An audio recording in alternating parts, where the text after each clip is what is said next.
Okay. With that said, again, I am ready to do this right off the bat. I just wanted to make that joke, but I couldn't until Twitter liked the video that I was posting in terms of, I guess, size. Why is it limited by size? Okay. We are good to go. I'm pretty sure. I'm looking around. I think I've done everything I needed to. Hi. Actually, before we start, I want to show something off. I did change the BRB. I made sure it fits for a couple days from now. I mean, I mentioned it before, I was worried about previous BRB sort of stuff. But because we have, you know, what's coming in a couple days, I felt like I might as well put this here for now, while I think of an actual alternative BRB to have. So this will be the BRB for this stream, and then the next two, and then after that, you'll see a brand new BRB. I'll think of what to put there, but maybe I'll do a sketch. I think I'll do a sketch and probably put that in there. Maybe even on the starting soon as well. But, with that said, let's go back here. Okay, we are here. We're ready to go.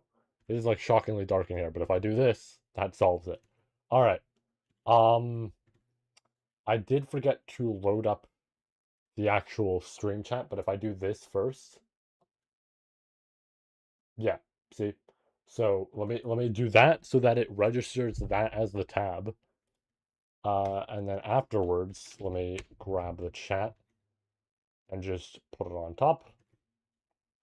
Just because, you know, I have to essentially wait on that as a result of this. Uh, I technically could have loaded it up pre-stream, which actually probably would have been a little bit smarter, but that's alright. Okay. Get the chat. Uh, Actually, no, I guess I don't really have to worry about that. If I just, there we go. Okay. The chat is loaded up. Alright, so. No, yeah, I mean, fuck, how long has it been since phase one? It's probably been a decent bit. Um, let's see here. It has been since. Now this is going off my review, so my review was probably like a week or two late. I'd say a week. Wow, October 6th, 2024. I mean, yeah, this sort of stuff usually takes a couple years, but wow. 2024. Yeah, no, the time on that really did fly. Fuck. Damn, dude. That was like, oh, thinking about how much time that like has passed in terms of just like, oh yeah, how much stuff I've done in that regard, and like, obviously not for this, but I mean like just in general for making videos, all this. I'm thinking about the rumbles as well. We've gone through two different rumbles since then. Like, because that 2024 rumble hadn't even happened yet. Oh man.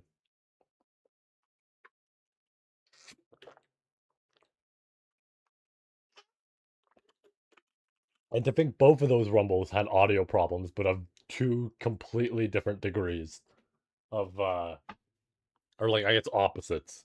Where the 2024 one I was way too quiet, and the 2025, not even I was way too quiet. The audio in general on that one was way too quiet. And then the 2025 one, I was way too loud because it registered my webcam as the mic, and that was like fucked up. And it sucks too because that one was nearly perfect. That one was like nearly perfect for like I didn't have a single fuck up in there. It was like great. And then it was just like, no, turns out my audio was fucked and I had no idea. Oof. But yeah, I know a lot of time on that flies. Whew. But yeah, so obvious thing. We are here. Right? Now, I think it is highly unlikely that I delay this any further. Right. I'm gonna be so for real. My shirt back here has been bothering me a little bit. I'm kind of curious as to what it is, but hmm. Um, but I don't think I am going to delay this any longer unless I feel like abysmal dog shit towards like the end of the stream or something like that, or like towards the last two chapters, there is no shot overall outside of something like that, or like an emergency or something like that. Outside of all of that, there is a very unlikely case that I delay this at all. I think we are finishing this tonight. This is it. This next one is like 6,000 words. We can easily get that done within the next, I'd say, 40 to 50 minutes, right? And so on and so forth, right? I don't know what the next chapters after that will be like. I don't really care, right? Overall, I don't care anymore. I'm just going. We're full sending this, right? We are going to finish this tonight. Tomorrow, tomorrow's tomorrow, right? That's my own thing to go through, right? And it's like there's no stream, there's no nothing. It's just me. That's it, right? I mean, we do have a new ADT chapter going up tomorrow, but that's about it. Um, but yeah, uh, tomorrow's tomorrow, and then Wednesday I will be back early morning to, I mean, stream the obvious. That'll be at about 10 a.m. EST. So, uh, like, what is the equivalent of what would it be, like 15 hours from now? Yeah, roughly 15 hours from now, but then you also have to account for an extra day on top of that. But that much in time, we will be back. And then, yeah, we'll be back for that. I'll be here on time. I'll discuss some stuff, and then we will play the brand new chapter. And Thursday will probably be the afternoon for me doing stuff because I'm gonna get a haircut early on in the day because my hair is getting way too fucking long at this point.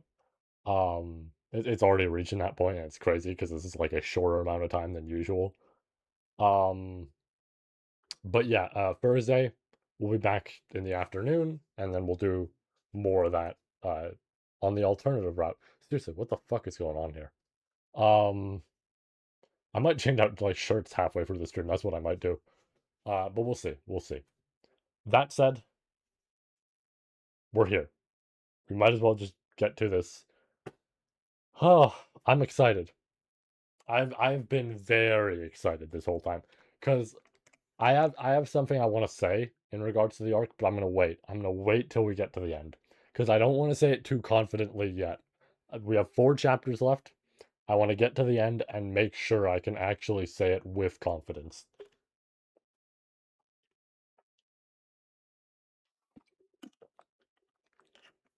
That perfectly closed for me. Okay. Uh, sorry, I just got. Oh, Coolio. Okay. With that said, let's just do this. Let's just do this. No wasting time. No, no. I mean, I guess technically we did, but I was discussing the plans for what's going on. Yeah, let's just get to this. We got a few illustrations in here. I'm looking forward to this. Oh boy. Okay. Ah, damn, I'm excited.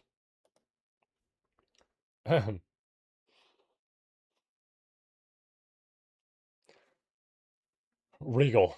Natsuki Regal. The howling fur of the soul was being hearkened with the certainty by Roy Alfred. Earnest and frantic, with an implore I'm gonna take a drink break because I'm making a fool of myself.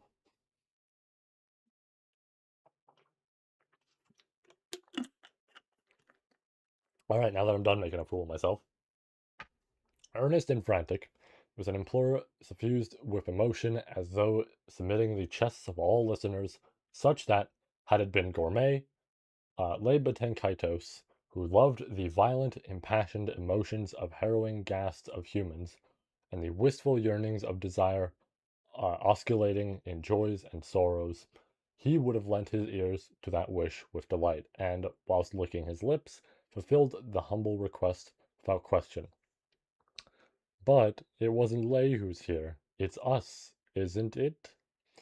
Lay of gourmet and Roy of bizarre eating, twins who shared in the same witch factor of gluttony, to be precise. They were triplets with Louis, who had died inside their mother's womb, but contrary to expectations, they were siblings who had not been on the same wavelength with each other. Despite being siblings made of the same flesh and blood, what they regarded with importance as it pertained to meals, was as though entirely different between them. However, they had never lamented the divergence in their eating habits, rather that they lived without having to scramble for the same prey between siblings was something to take delight in. Although Louis, unable to freely select prey of her own accord, with no choice but to pilfer food from the stomach of souls, seemed to find that vexing. No, yeah, that's a very interesting take to do this sort of thing. Like, different series tackle that sort of matter in different ways for making like, this sort of interesting thing. But it's interesting to have this character who was a stillborn child and have them transfer over to the Hall of Memories. And it's fitting, of course, because it's gluttony, right? Which is all about memories. So having a character go to the literal bank of that essentially. Uh, and it's all a result of this. It's like that's pretty cool. I actually really like how Tapei does that. On top of the fact that it's like, oh yeah, what it mentions of like the fact that they're same flesh and blood, they're never necessarily on the same wavelength as each other as well, and all this. It's like, oh damn, it's so damn interesting with them. Uh, yeah, can't be helped, can't be helped. Little sister is dear and cute to even us, you know. But you see, eating is something that is done for oneself.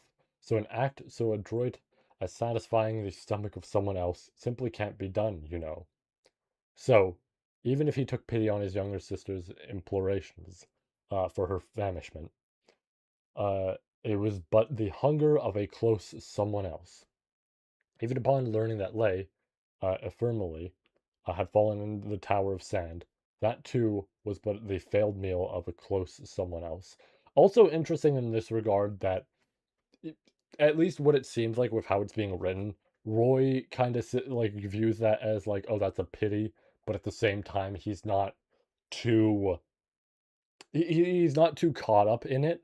Whereas Lay was like this eldest, like the eldest sibling who, was super protective and had this focus on treating Louis, treating Roy, all this, right? It's such an interesting characterization between them, especially when we also know from Louis, I believe, in Arc 6, from what I remember, was that she is like the extreme opposite of that, where it's like these two are like whatever, and she's just focused on, that eating. So it's so interesting to see these different paths between them. And again, not the same wavelength. And we see that here with how Roy is written. It's so good. It's so damn good. Above all, he would neither think of it as something that deservingly served him right, nor would he lament and grieve that manner of finishing the meal. His thought was singular, the powerful emotion of it being wasteful. Hold on, let me actually check my phone real quick. Uh,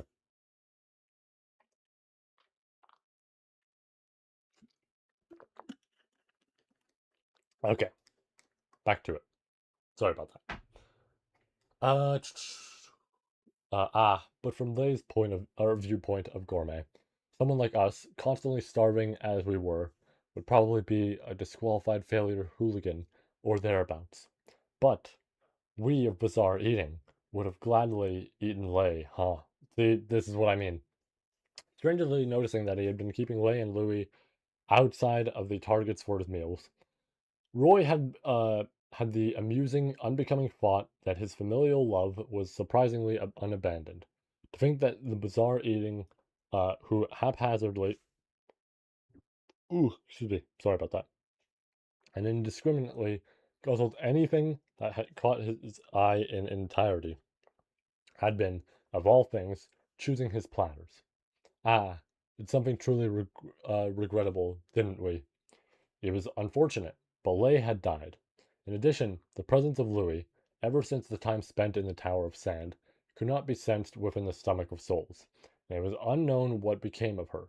It was truly, truly unfortunate. The next time he came into contact with his younger sister, he would surely chew her soul, and yet, after all, we are bizarre eating, you know. No matter how unsightly and repulsive a thing might be, once he thought of eating it, he could not help but stretch his tongue. Even if Gourmet did not so much Even if Gourmet did not so much as even turn to look towards it, even if it was atop a platter that citation, or not cit, satiation, sorry, had pushed aside, citation, he shall eat it, sparing not. Above all, he could not bear to even think of giving up on an article he had once avarice in desire to eat. And then someone, all right, outcrying from beyond the dust was an Aldebaran whose life had been cornered to a dead end. No, the predicament he was spiraling down into seemed to somehow be the result of having been placed into a situation that was the exact opposite of that. To thereupon recall Roy's existence, attempting to have his name eaten so that he could turn the board around, was an act that invited considerable pique and admiration. Is it weird that I already want to sit? Like, I don't know. I'm like not feeling sand right now. I'm like, my feet are tired. Galvanizing the curse mark he had engraved to turn him into a yes man and drag him along, Aldebaran was frantically calling Roy. Inexplicable pain, as though scorching the intangible soul, assaulted Roy, his body quivering as it bounded upon the ground. An abuse of the soul, uh, making the fret through agony to convey that, if he wished to elude this pain, he must obey. We get it, we do get it, we very much get it. We are saying we get it as we get it. Even though we get it, there's no choice but to get it, you know, because we're saying we get it. Gluttonous drinking, gluttony. He got what he wanted to say. He got what he wanted to make him do. He even got that he was cornered. In all honesty, even on the verge of his soul being scorched this way, Roy was grateful to Aldebaran. Thanks to being taken out from the prison tower, he had arrived at the opportunity of a meal that might have never occurred or reoccurred. The yes man had few occasions for meals, but since Roy's merit was that he did not choose what he ate, that must have been convenient for Aldebaran as well. But you know, it'd be troublesome to have this misunderstanding, wouldn't it? Because he was grateful. He agreed to become a yes man for him, but that only went so far as the extent that Roy was willing to yield. Beyond that, Roy would do as he pleased. One such example being, found you. As per his eating habits, an opponent whom he desired to eat, even in exchange for his life, was one he would eat without fail. And then Regal, Notsky Regal yet again. Uh, As if spewing out blood, the scream resounded within the ears of the witch of Touristia as well. Oh, this is so interesting. We're getting like everybody's perspective in that scenario.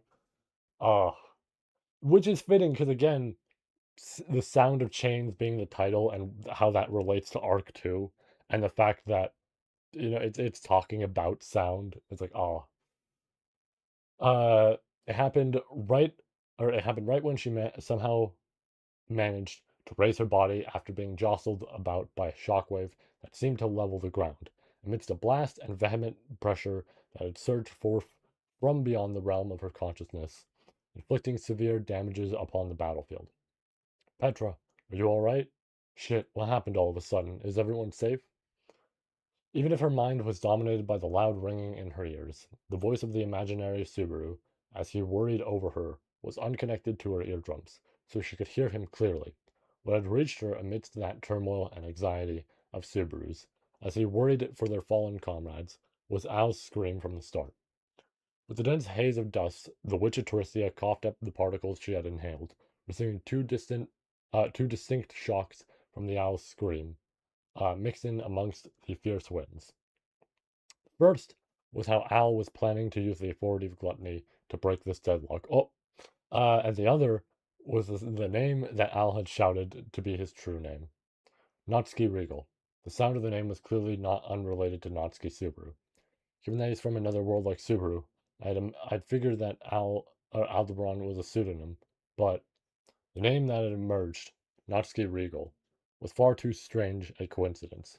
Regal was the name of a star. The family name Natsuki was the very same as Subaru's own. Surely, the requirements for being summoned to another world could not simply have been to bear the Natsuki surname in addition to a star name. That guy's Naturally, Subaru also knit his eyebrows with the same suspicions as the witch of Touristia.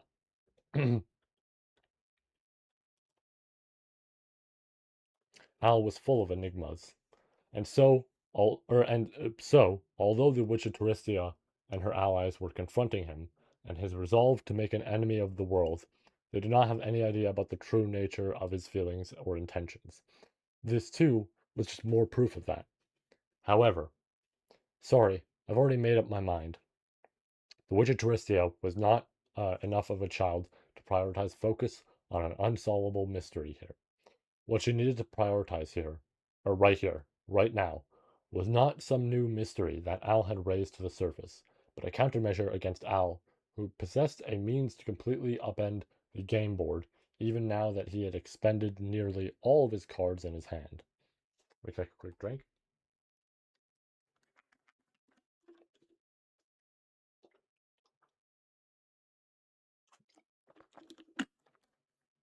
All right. If Al were allowed to carry out his course of action, that of having his own name eaten, there would no longer be anything she could do to stop him.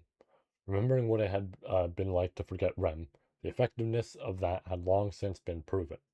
That's why I have to do this, Subaru.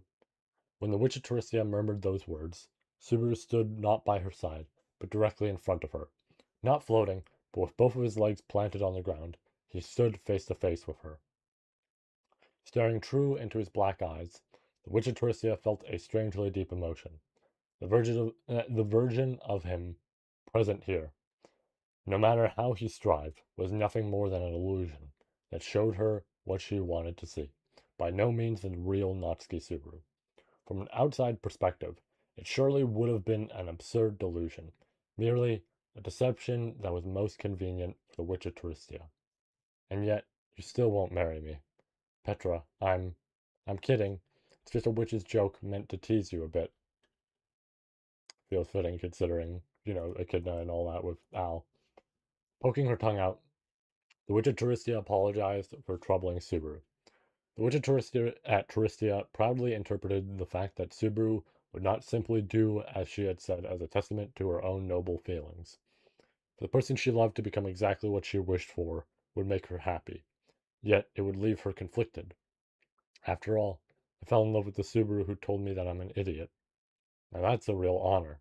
After all, I'm a goddamn idiot who's outrageously happy. I couldn't be more true.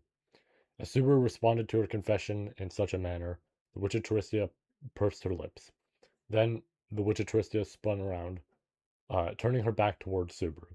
And then, after a moment of perhaps either rumination or hesitation, Subaru embraced the Witch of Touristia from behind. This was a perfect score for her hopes and desires.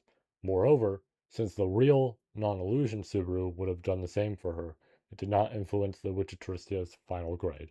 And so, embraced by those arms, found you, so too did a tenacious voice resound in close proximity, the threat drawing closer from the other side of the plumes of smoke.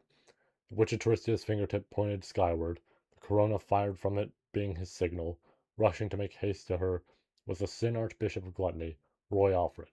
Fangs bared, Roy crossed gazes with the Witch Tricia, and it's Petra Bauman. Her finger, oh, I just realized. Oh, her finger thrust up towards the heavens. The Witch of Tricia gave her name. The shuffle of names carried out amongst the Aldebusters as a countermeasure against gluttony, with the cooperation of the Lord Roswell. It was the result of the name-changing ceremony that had been accepted as something with official validity. As each of them selected a name as they pleased, the Witch of Touristia received the surname of the person she loved and respected the most. Dude, ah, ah. First, it was like the last episode of Core 1, like for Arc 6. And now it's this. I'm gonna fucking start crying. Uh, but revealing the newly changed name she had kept hidden until now could have been for nothing else, nothing other than the ace up her sleeve. Petra. With intangible arms, yet still tightening his embrace, Subaru called out her name. Hearing that voice and placing her hands over his arms, tangible though they were, Witchitoristia smiled. Smiling, the young girl who had offered everything up as compensation and had become the Witchitoristia spoke. Subaru, I love you. Ah,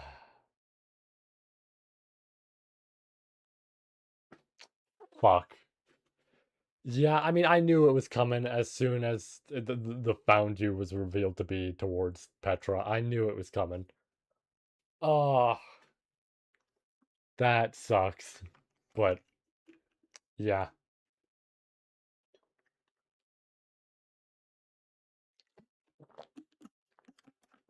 yeah, fair enough. That's the trump card. That's the trump card. Uh, placing it atop his tongue, invoking, eclipsing, a titillating. Yeah, yeah. A titillating numbness that perfused on the moment of eating rushed through his entire body. Mm. This precise climax of eclipsing was a true flavorful pleasure of gluttony, for which no substitute came to mind, even for Roy, who had eaten multitudes of names and memories until now, and covetingly indulged in lives. Starvation of a hunger far too inordinate was the raison d'etre, or uh, yeah, of gluttony. In a moment wherein he could hallucinate even a fragment of its fulfillment, he could feel raw, fresh sufficiency. That was certainly the finest. The flavor of the witch who had kept her word intoxicating Roy with maximal love as he licked his lips at the aftertaste. Taken captive by emotions that surpassed his anticipations, severity that surpassed apprehensions, and purity that surpassed aspirations, Roy sur- actual voice this time. Roy surfeited that what a true eclipsing was as the sense of fullness in his stomach, permanent or permanent permeated. Sorry, the way it's cut off is throwing me off. Permeated throughout his body. Certainly, he had been living for this singular flavor. Even should his soul be scorched as indemnity for violating the curse mark, he harbored no regrets for this eclipsing. Upon these memories pouring in, Louis' uh, Louis' reason for craving became explicitly clear. However, unfortunately, unlike Louis, what Roy's taste buds found to be the utmost sweet were the young girl's prayers. The witch who loved a singular platter to this breath splendidly transcended the anticipations he had borne prior to tasting. Thus, the Sin Archbishop of Gluttony, Roy Alfred, smiled. Whilst being scorched by the blue flare, emblematic of the cursed monk's violation, he smiled. Thanks for the treat. And in the juncture, he would be scorched by the blue flare together with his soul. That will be as far as you go. A deep crimson blaze suddenly emanated upon the battlefield and mercilessly flashed through the blue flare. Yeah, yeah, because yeah, no, the Petra just oh, it's so good. But yeah, it was the clear thing of this is the goal, right? This is the goal.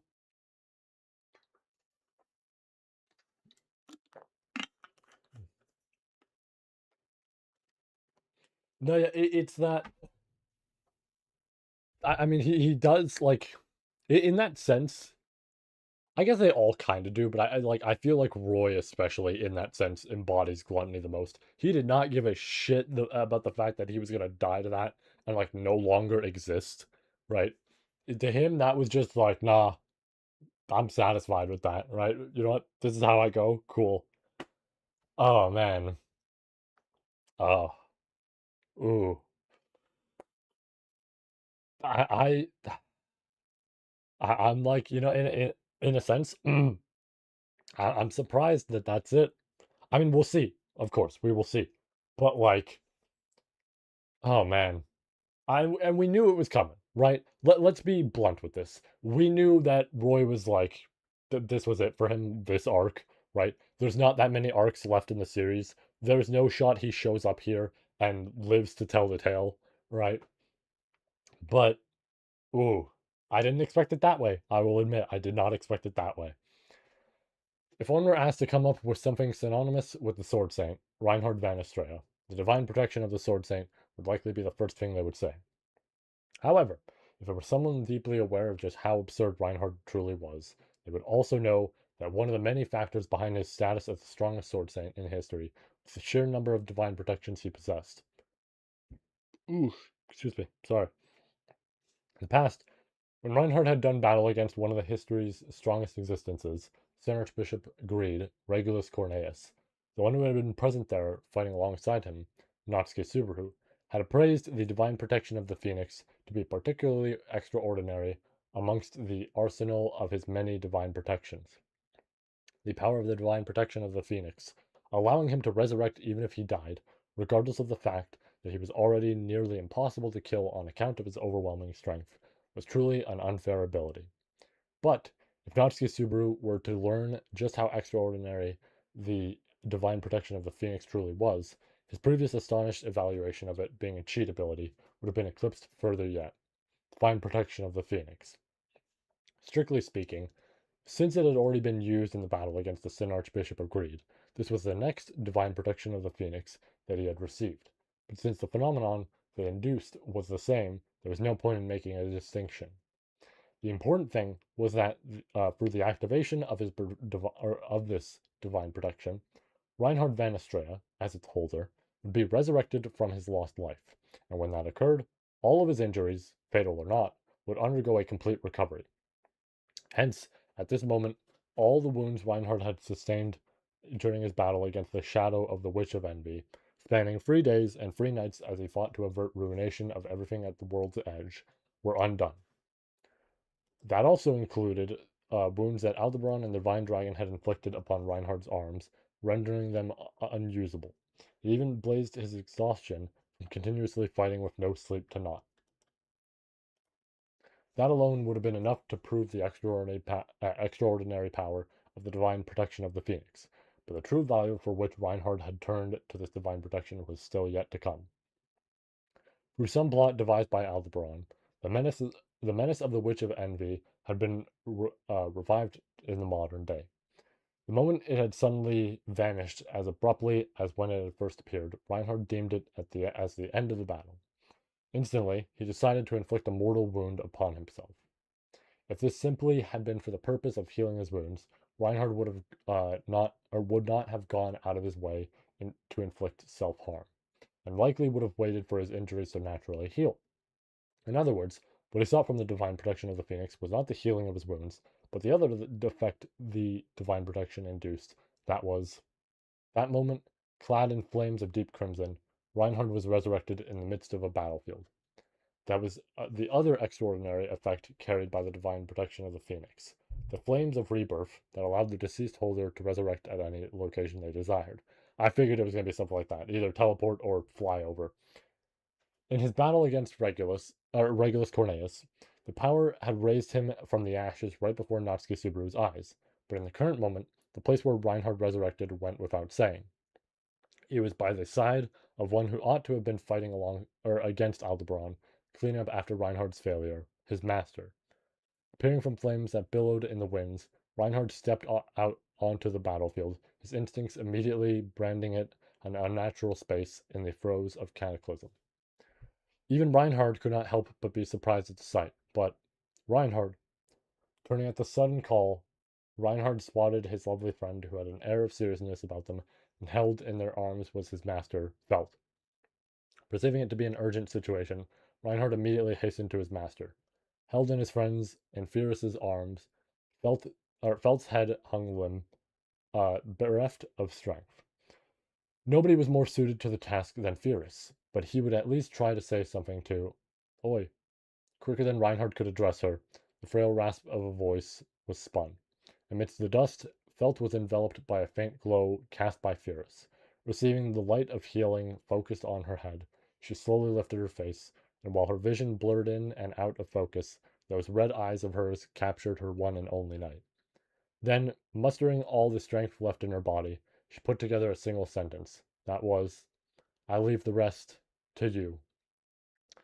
Those words spoke to Reinhard, telling him that what he currently needed to do was not to worry about his master. No, yeah. I mean, we've seen her. I'm obviously like you could bring up like upbringing, but like we've seen her struggle regardless of circumstance. So it is like it does make sense to like a certain degree that is like, oh yeah, even with all this looping she had to go through, she'll still power through. She's one of those characters who will, grit her teeth and power through, and it's like, you know what? I respect the fuck out of that.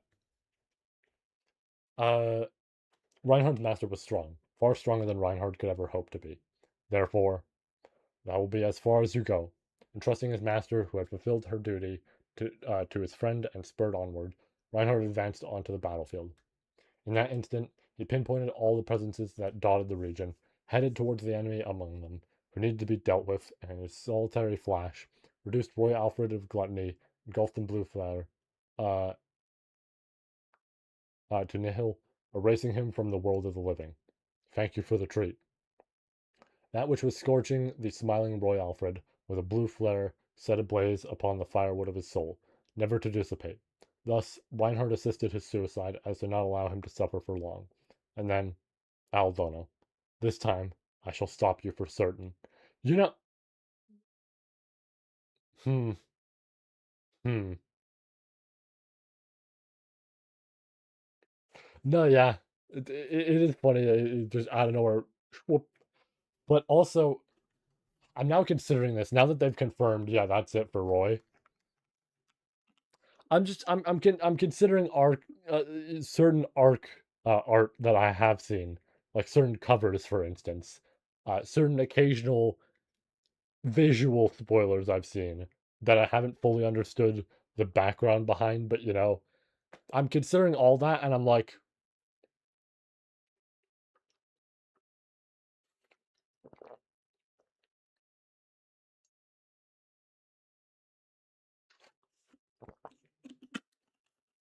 I'm just saying, I'm just yeah. See that happened last time. I'm just saying. I think I have a good understanding now.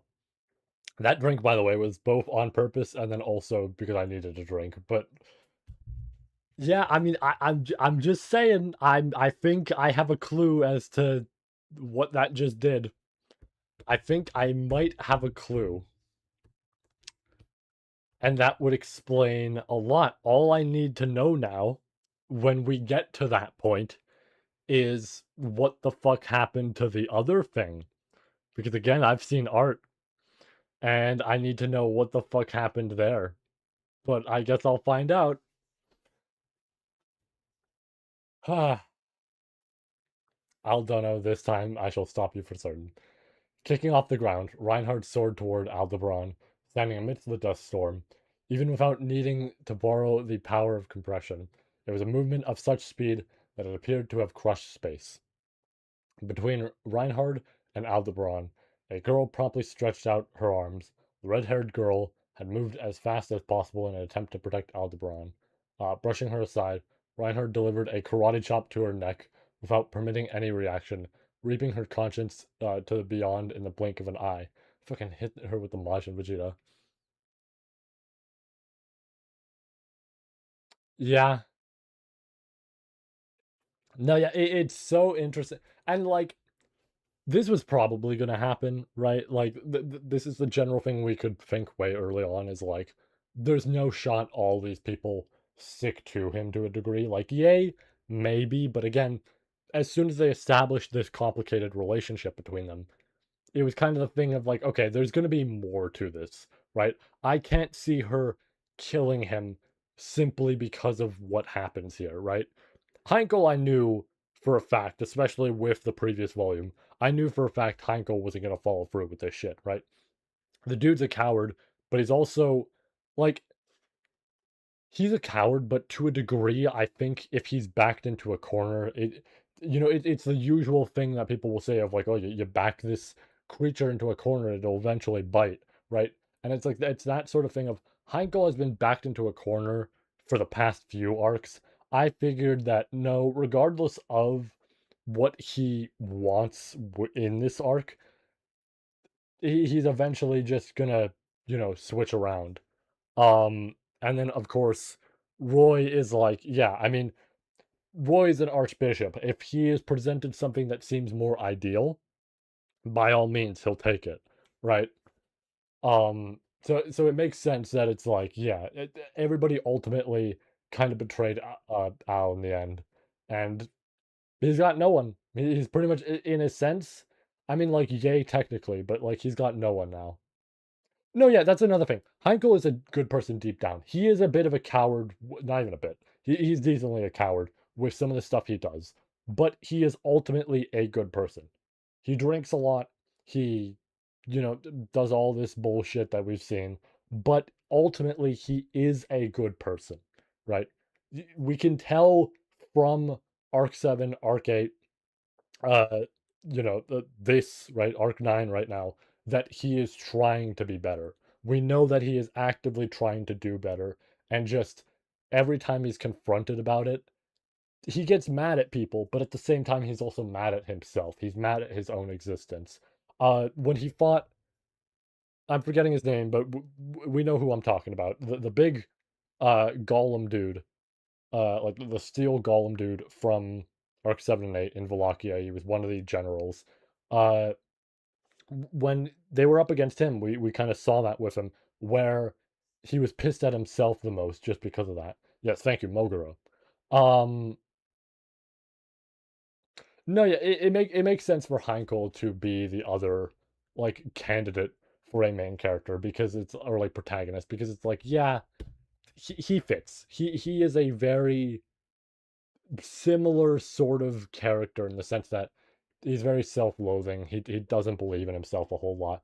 But again, there is a proper heart to him. It's just like, And then of course, like, we know from certain like flashback stuff we've learned and everything, like, he cares about his family, right? There's some space between, him and everybody in there, but he cares about his family, and we know as much. But yeah, where the fuck was I? Oh yeah, blink of an eye. And towards the defenseless Aldebaran, Reinhard once again pulls his arm back. This is my duty. Instantly, an unrelenting blow from the Sword Saint struck Aldebaran's torso. Ah,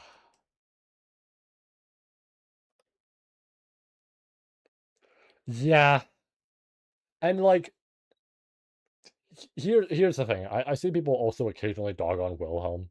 Less so than the big three that I talked about uh the previous stream. But I do see people occasionally dog on Wilhelm as a character, and it's like, by all means, he does some rough stuff on occasion, right? And whatever it may be. And of course, post Teresia death is especially rough. But like, I don't think people fully see sometimes with that. And this isn't me trying to dog on people for not seeing it. I'm just more so bringing it up because I think it's fair to mention and maybe open people's eyes to it a little bit. Um, I don't think people see necessarily that this dude changed because of Teresia, right? Like, he changed as a person massively because of Teresia. And, he eventually learned, all this shit about her of like, oh yeah, she's the sword saying all this, whatever it may be. But it's like everything she has done has mostly been because of how much she cares for him, right? And that like changed his perspective on her when it already got changed when he learned that stuff and he was pissed. And it's like this character, right? Teresia changed a whole lot about Wilhelm. So it's not surprising that, he lives with her for, he's married, he has kids, he has grandkids, all this. He's with her for like 50 to 60 years, some shit like that. I don't know, maybe 40. depends on how early they were, sprucing out kids, right? Um, all that lives with her for a while. This whole incident comes up with the white whale, and he's like, "Yeah, I'm gonna go handle it." And then she's like, "No, no, no! Like for the first time ever, I'm gonna get up and I'm gonna do this. Okay? I know the whole point was that you take care of this stuff from now on. No, I'm going to handle this." And that coincidentally happens to be the time that everything goes wrong, right?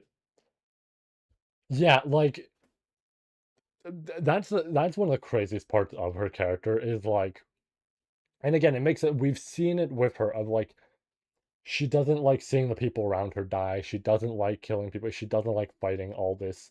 But if it involves protecting her family, if it involves all this sort of stuff, whatever it may be, she'll do it, right? Like the only reason she started actually fighting was because she heard Wilhelm was on the battlefield, and she was like, "Oh shit, he's gonna die," right? And she was like, "No, I'm going," right? Like outright just said, "Hey, get my stuff, get it all prepared. I'm going." Um, so it's like, yeah, it is wild with how large her kill count is.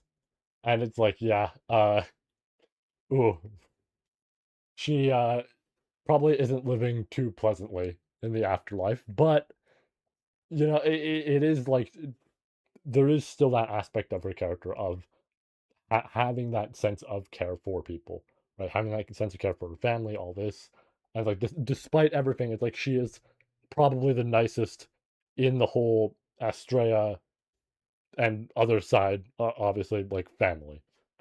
So it's a bit funny. It's a bit funny. Uh, what was I gonna say? I don't remember anymore. I think I was gonna mention something else and I don't remember. That's on me though, because I was gonna mention it in the middle of that and I just forgot.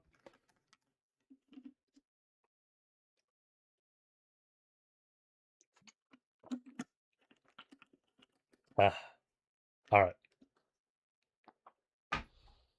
Far in the distance, an azure of inferno dispersed beyond the dust, and in the very next moment, after beholding that, he watched as the slender back of Ye crumbled before his eyes.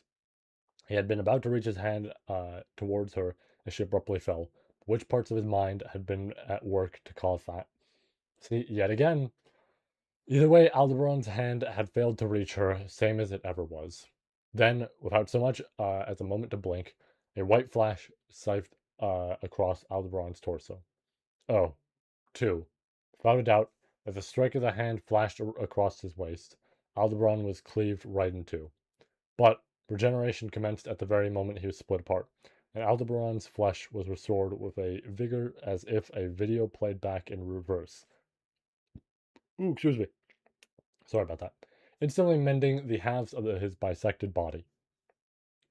That was the transcendent potency of the healing magic cast upon Aldebaran by the blue, and the magic trick of severing the human body accomplished by the Sword Saint's hand slash, far sharper than any run-of-the-mill treasured sword. But can't die. An affirmation or a refutation. Just how had that appeal resonated?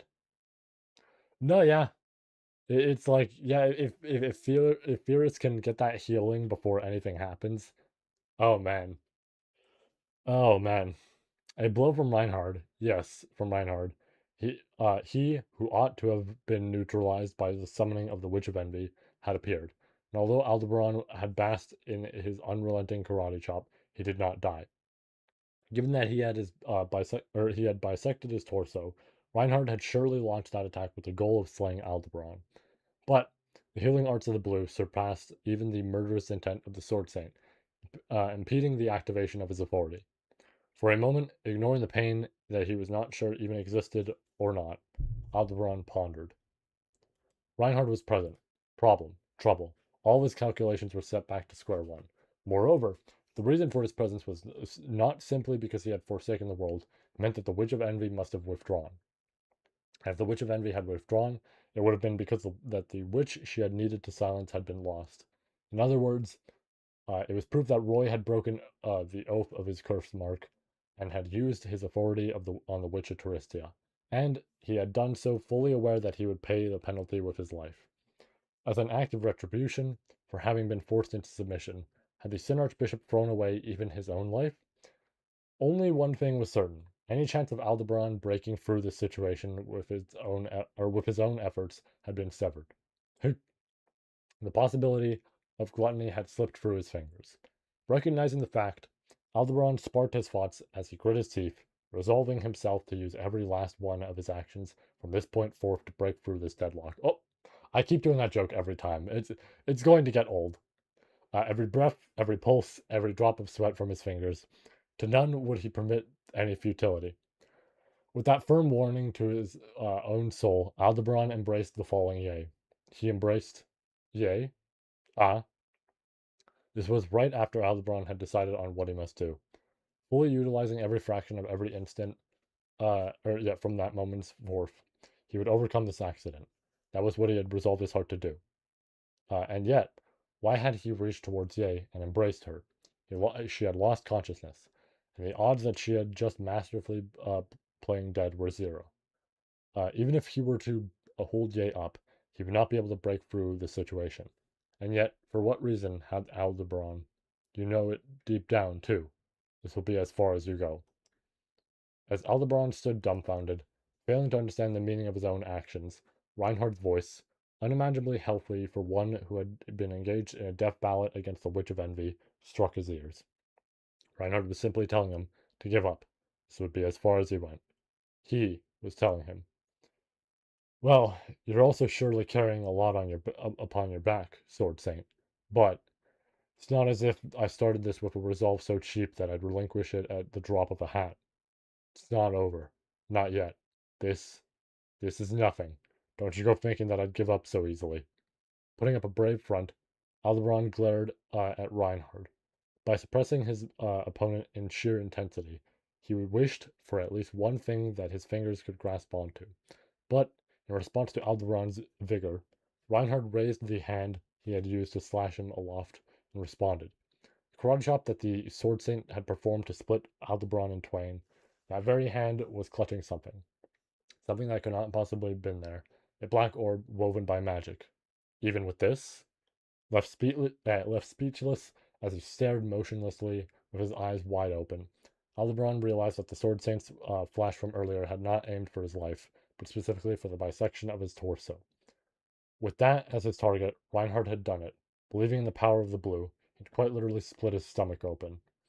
Yeah, no, that is so fun. You know what's funny? I think I originally, when they talked about this sort of thing, I made the reference of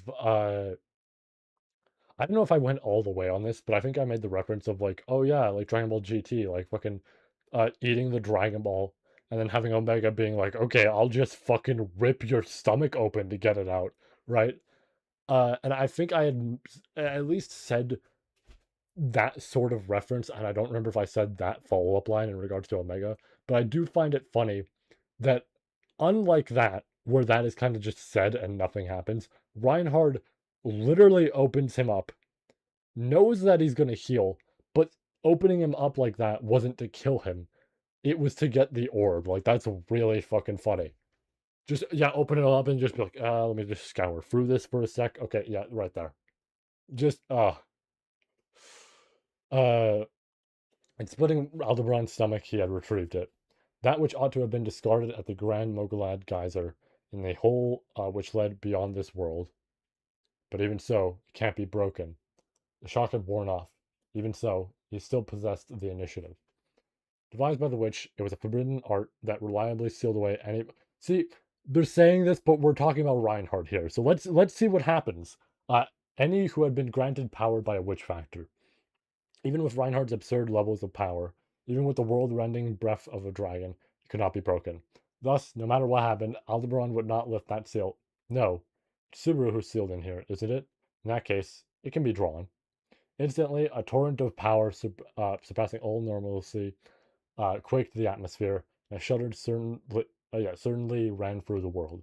That was simply how tremendously significant the drawing power of this sword was, to the point that even the world was unable to ignore it. That was Dragon Sword Raid. With the flash, impossible radiance, the small black or the small magic orb in the sword saint's hand was rent asunder. The idea, oh my, the idea that, because you know what it is, I know what it is, I know what the fuck it is. Hold on.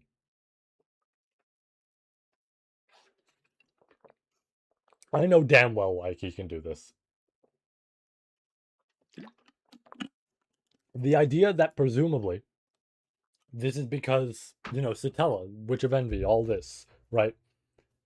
Technically, yeah, like Subaru being in there, but because of all that, right?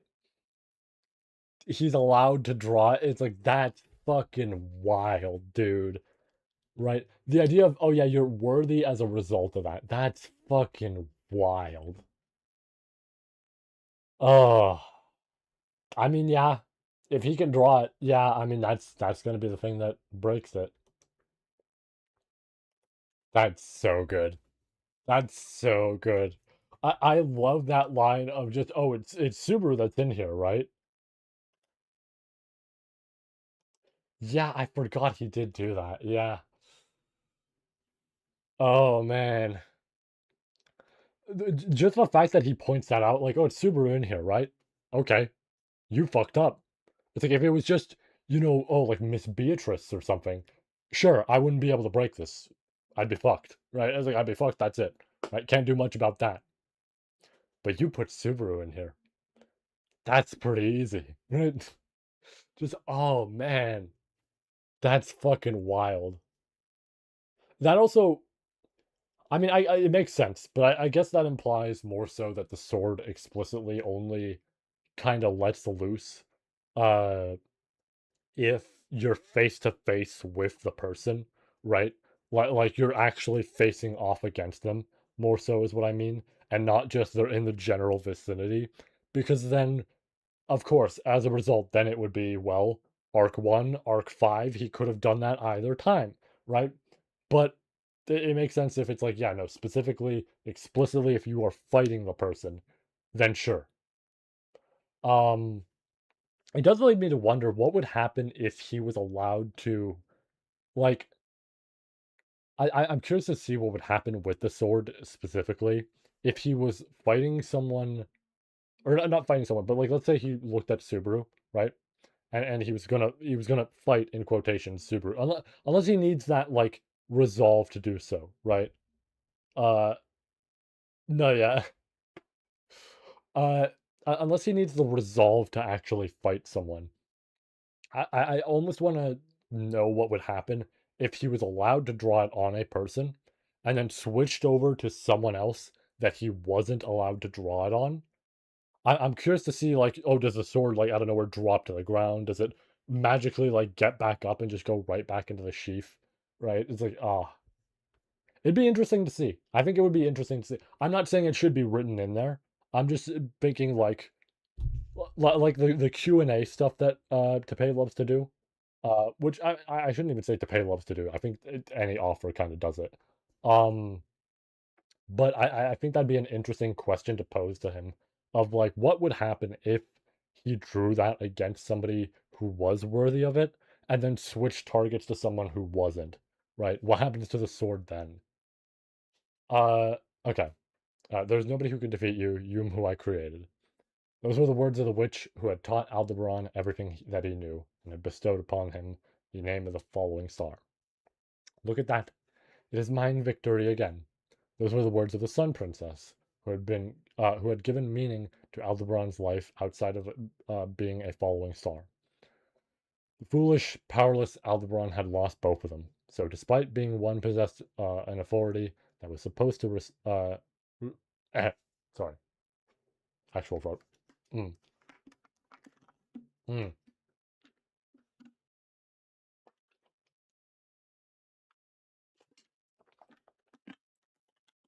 It was supposed to rectify Erd choices. Ultimately, he had continued to choose the most half-hearted path. Only, he would not allow the birth of the witch who would end the world. Everything had been for that purpose. Receiving the witch's teachings and acting in accordance with her wishes, he had attempted to kill the witch. He had failed. Meeting Priscilla and acting to make her the monarch, he had attempted to kill the witch. He had failed. Falling back on his initial resolve and acting to remove Natsuki Subaru, he attempted to kill the witch. He had failed. Ah. As the blinding light spilled forth, feeling his eyes being scorched even from behind his steel helmet, Aldebaran bore witness to the marvel of brute force taking place before his eyes, and the result of the rule-defying power. The phenomenon brought about by one supernatural power was severed at the hands of another supernatural power. So when that which had been sealed was released, the only thing Aldebaran could do was to tighten his arm around the slender body in his embrace, as if having a tantrum. And then, uh, a faint reciprocation, one he by no means should have been able to hear, scratched at Aldebaran's consciousness. It was something which belonged to the silver-haired girl behind him, who had been wielding her strength to fend off the inundating flood, emitting a tremendously cold air to prevent the battlefield from being swallowed by the muddy stream. If there had been a lament for being unable to completely dam the rush of water, he could have endured it. If that had been a sigh of relief at Reinhardt's arrival, he could have endured it. If that had been satisfaction for the abhorrent Aldebaran having been cornered, he could have endured it. But it was none of those things. That which her amethyst eyes had trained their gaze upon was but a single person. After all, no matter the time, Aldebaran would never be reflected in those eyes of hers. Natsuki Subaru! He shouted, he screamed, he roared. With a hoarse voice that quite literally spewed, or like seemed to spew forth blood, Aldebaran cried out that name. Emerging from within that light was a black-haired boy embracing a dress-clad great spirit. That unmistakable individual, with the vigor of having been liberated from the black orb, dropped to one knee upon the ground. Then, as his lips opened, the very first thing to exit his mouth was a yell. Rem! As if in response to that call, the sounds of chains grated upon Aldebaran's eardrums. Ah, the fact that he already knew, I that says a lot about the orb as is, but it's like the fact that he already knew is like, no, she's here. Mm, that's so good. Rem loved Natsuki Subaru. This was an unshakable truth, one that Rem, even before fully regaining her memories, would have had to admit with reluctance. I mean, she was having occasional flashes of it. She was having moments where she was getting jealous, moments where she, you know, had a little bit of just this weird feeling in her heart towards him, or it would skip a beat. Literally the scene with Todd where she hits him with the axe and says, "Get away from him," and it's the exact same line as the third arc. Just saying. Or rather, whether she had memories or not, it was an inevitability that Rem would be attracted to Subaru. So frankly, what exactly had she been holding back for? No, that isn't right. That would be taking things a little too far. Or rather, first of all, that would make it sound like I'd fall for that person even if he never did anything for me, right? Rem believed that her own feelings were nothing so convenient. Rather, Rem viewed herself as as a fastidious, distrusting woman who would not easily open her heart. Even if she had said so herself, she shuddered, sorry, at how unapproachable of a girl she must have been. And yet, some people think this is like a character that they can like, self-insert as like Subaru or some shit and just act like, oh, just right off the bat she'll like me and fall for me. And it's like, nope. Rem's a tricky character. Rem's a tricky character. She probably wouldn't like most people.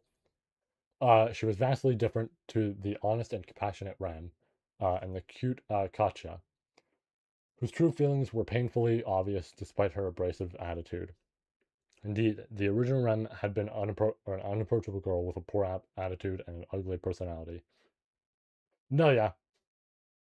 Her perspective had been narrow, her world small, too preoccupied with guarding her own self-imposed sanctuary to spare a thought for others, and yet Natsuki Subaru had stepped inside. Stepping in, trampling over it, taking her by the hand, and leading her out from there, Rem had fallen head over heels for him. Thus, those who had done so, and those who would go on to do so, would only continue to grow with time. Still, among all of them, the fact that Rem was the very first one will never change. Rem had been the very first one to recognize the greatness of Natsuki Subaru. Mila may have been a worthy contender for that, but in terms of depth and weight, Rem would insist that she was the first. That, too, was something unshakable, something precious tied to Natsuki Subaru. The mansion, the royal capital, and Flugel's great tree. The path that Rem, who loved Natsuki Subaru, had walked alongside him before she had lost her memories.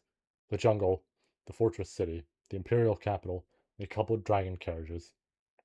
The path that Rem, who had begun to love Natsuki Subaru, had walked alongside him after she had lost her memories. Past, present, and future. The path that Rem, who had fallen in love with Natsuki Subaru again, would walk alongside him now that she had regained her memories. Even without needing to be told by Ye so many times, Rem understood it was too simplistic to lump all of that under the single word of love. Nevertheless, if asked the name of which impelled her, the driving force of the hope that declared that, no matter what happened, she would have no regrets, then she could think of naught else but love. Because of love, Rem was able to believe in Natsuki Subaru. Because of love, Rem was able to devote herself to Natsuki Subaru. Because of love, Rem was able to yearn for the same future as Natsuki Subaru. Rem Ne-sama, there is one thing I want to ask you. There's a conversation Rem had had before they went to battle with a girl who, just like herself, was in love with Natsuki Subaru. Rem understood that she, too, was one who had met Natsuki Subaru and deviated from her original self. She was one who had found happiness in that fact, decided to walk alongside him on his thorny path. She was also one who knew of those eyes which were fixed straight ahead, looking at someone other than herself, the gaze of her beloved that she could not help but wished would turn toward her. Remne-sama, would you do anything to help Subaru? Afterward, Rem pondered over it. Just how much courage had it required to ask that question? Just how much deliberation did it take to convey the words she had prepared for that moment? And hypothetically, if Rem were to give an answer that failed to meet her expectations, just how much resolve, how many ideals, would she have to bear as she walked that path alone? Yes, of course, I am Subaru-kun's Rem after all. That was why being able to respond to that without hesitation was something Rem was proud of beyond measure. In a way, sorry, hold on. I was thinking about taking a drink there. I'm like, nah, and then I was like, no, I'm gonna do it.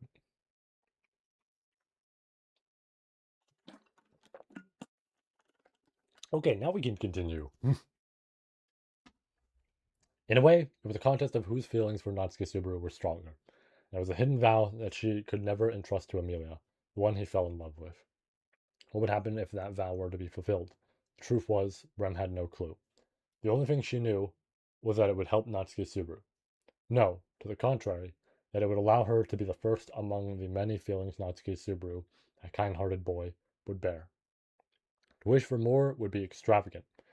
Yet, now that her memories had returned, she had become greedy, and even knowing it was extravagant, she yearned just a smidgen for what lay beyond.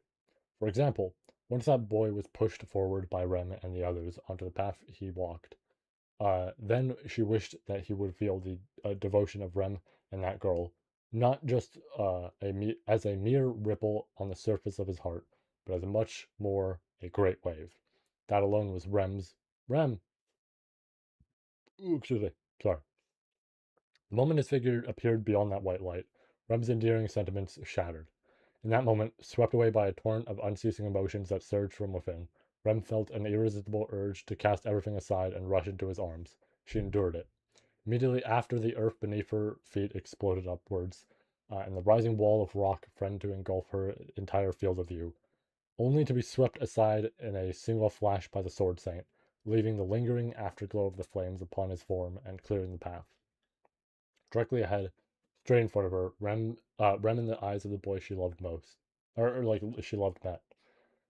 Prepared to die, yet unable to rid of the kindness at his core, the young boy's black eyes met her gaze.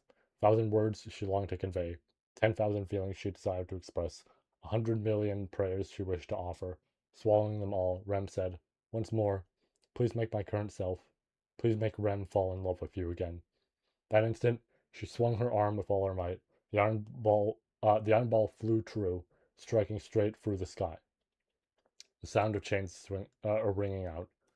In that instant, his own blood-curdling scream, the protrusions of the ground caused by the utmost extent of the magic he had unleashed in a trance, the negation of the cataclysm by the supreme flash of the Sword Saint, severing even the glaciated atmosphere, the fact that it seemed like the man who had appeared while hugging the spirit had been utilizing the authority of greed to keep a grasp over the situation, the fact that he was subconsciously tightening his embrace on the warmth of the woman in his arms, in his arm, sorry. Absolutely all of it did not matter to Aldebaran in the slightest. Merely, with reckless abandon, he reached out his hands. No, he only attempted to reach them out. He had failed to do so. His right arm was embracing the woman who betrayed him, and his left arm had been abandoned all that time ago, alongside the witch's expectations. So Aldebaran had failed to reach out his hands. Instead, Al, the man, having gathered the attention of all present there, trained his gaze upon him and called out. The emotions dwelling in those black eyes, the fact that it seemed he wished to save even Aldebaran if he could. Killer of Natsuki Subaru was above all else, more than anything, eclipsing aught in his heart. I absolutely fucking hate you, you shitty. Oh, the sound of chains rang out. I love you. Dude, the fucking Lucifer pose on him? That's wild. Also, this is like, ooh. After all the interactions we've seen with him way earlier and everything, but like, oh, the Lucifer pose on him. Oh man, that's good.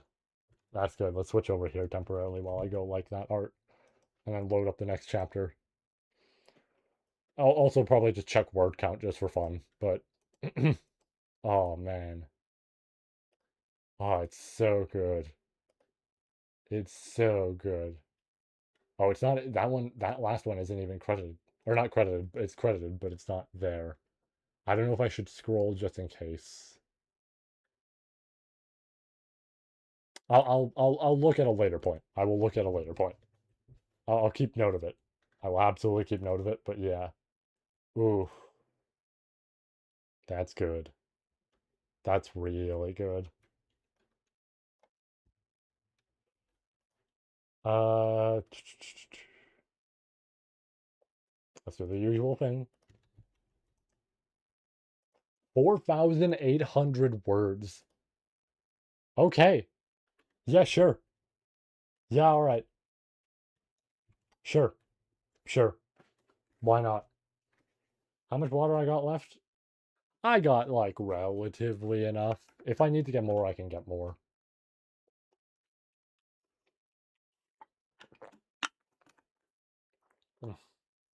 All right.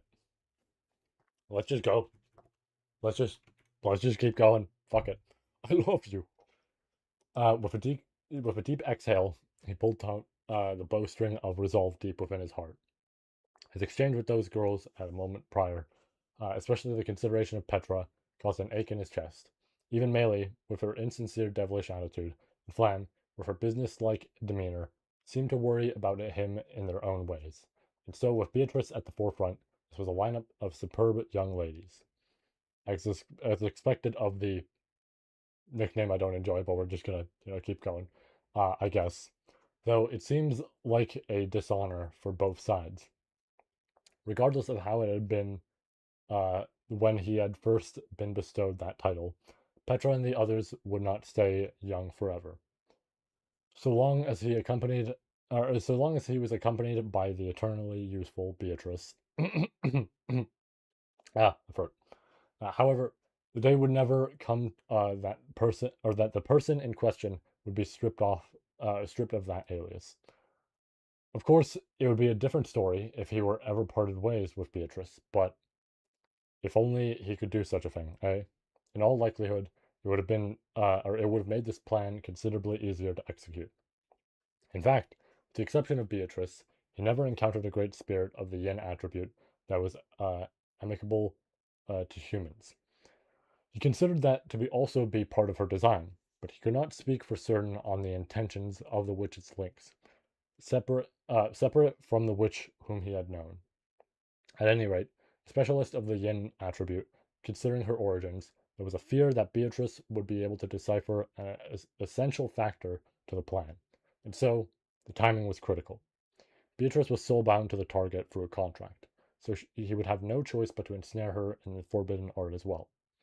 As the sound of tension creaked, he could tell that the bowstring was being stretched tight. Thus, he entered the library of Tegeta, the vast floor packed full with bookshelves housing a tremendous quantity of books, a sight that would always overwhelm him no matter how many times he saw it. And there did he witness it, or there did he witness Murak, receiving the full support of the Great Spirit. That man obtained the maximum effect of the brief incantation, and hopping on top of the tall bookshelf, stealthily concealed a single volume. Even if he could tell it was a book from a distance, he could not discern just whose name was written upon its spine. The books of the dead in that library, aside from the titles, were all of the same appearance, with nary a distinction in their thickness. Upon consideration, it was a bit of a strange matter. There was no way that a child who had succumbed to illness at the tender age of 5, and someone who died peacefully at the age of 100 after having lived a life full of ups and downs, would have had books of the same thickness. See, it's funny because I did say that here, yet I did point out when we were watching Arc 6, they made Melee's book considerably thinner. And I mean, that might have just been, coincidence for it being like that. But I was like shocked at the time because I was like, oh my god, they kept that, like they kept this detail of it being like thin because of how young she was. And it's like, no, guess not. There was no doubt that this library was a place that took advantage of Odlogna's properties, but it ought to have been the witch who had made them manifest in the form of books. In that case, why had the witch gone out of her way to create a library that was so difficult to comprehend? When you fully find that which you seek, you would not desire any excess noise, would you? I kind of want to sit. Give me 2 seconds, hold on. I'm going to keep this here. I'm just going to make this sit. Because I want to sit.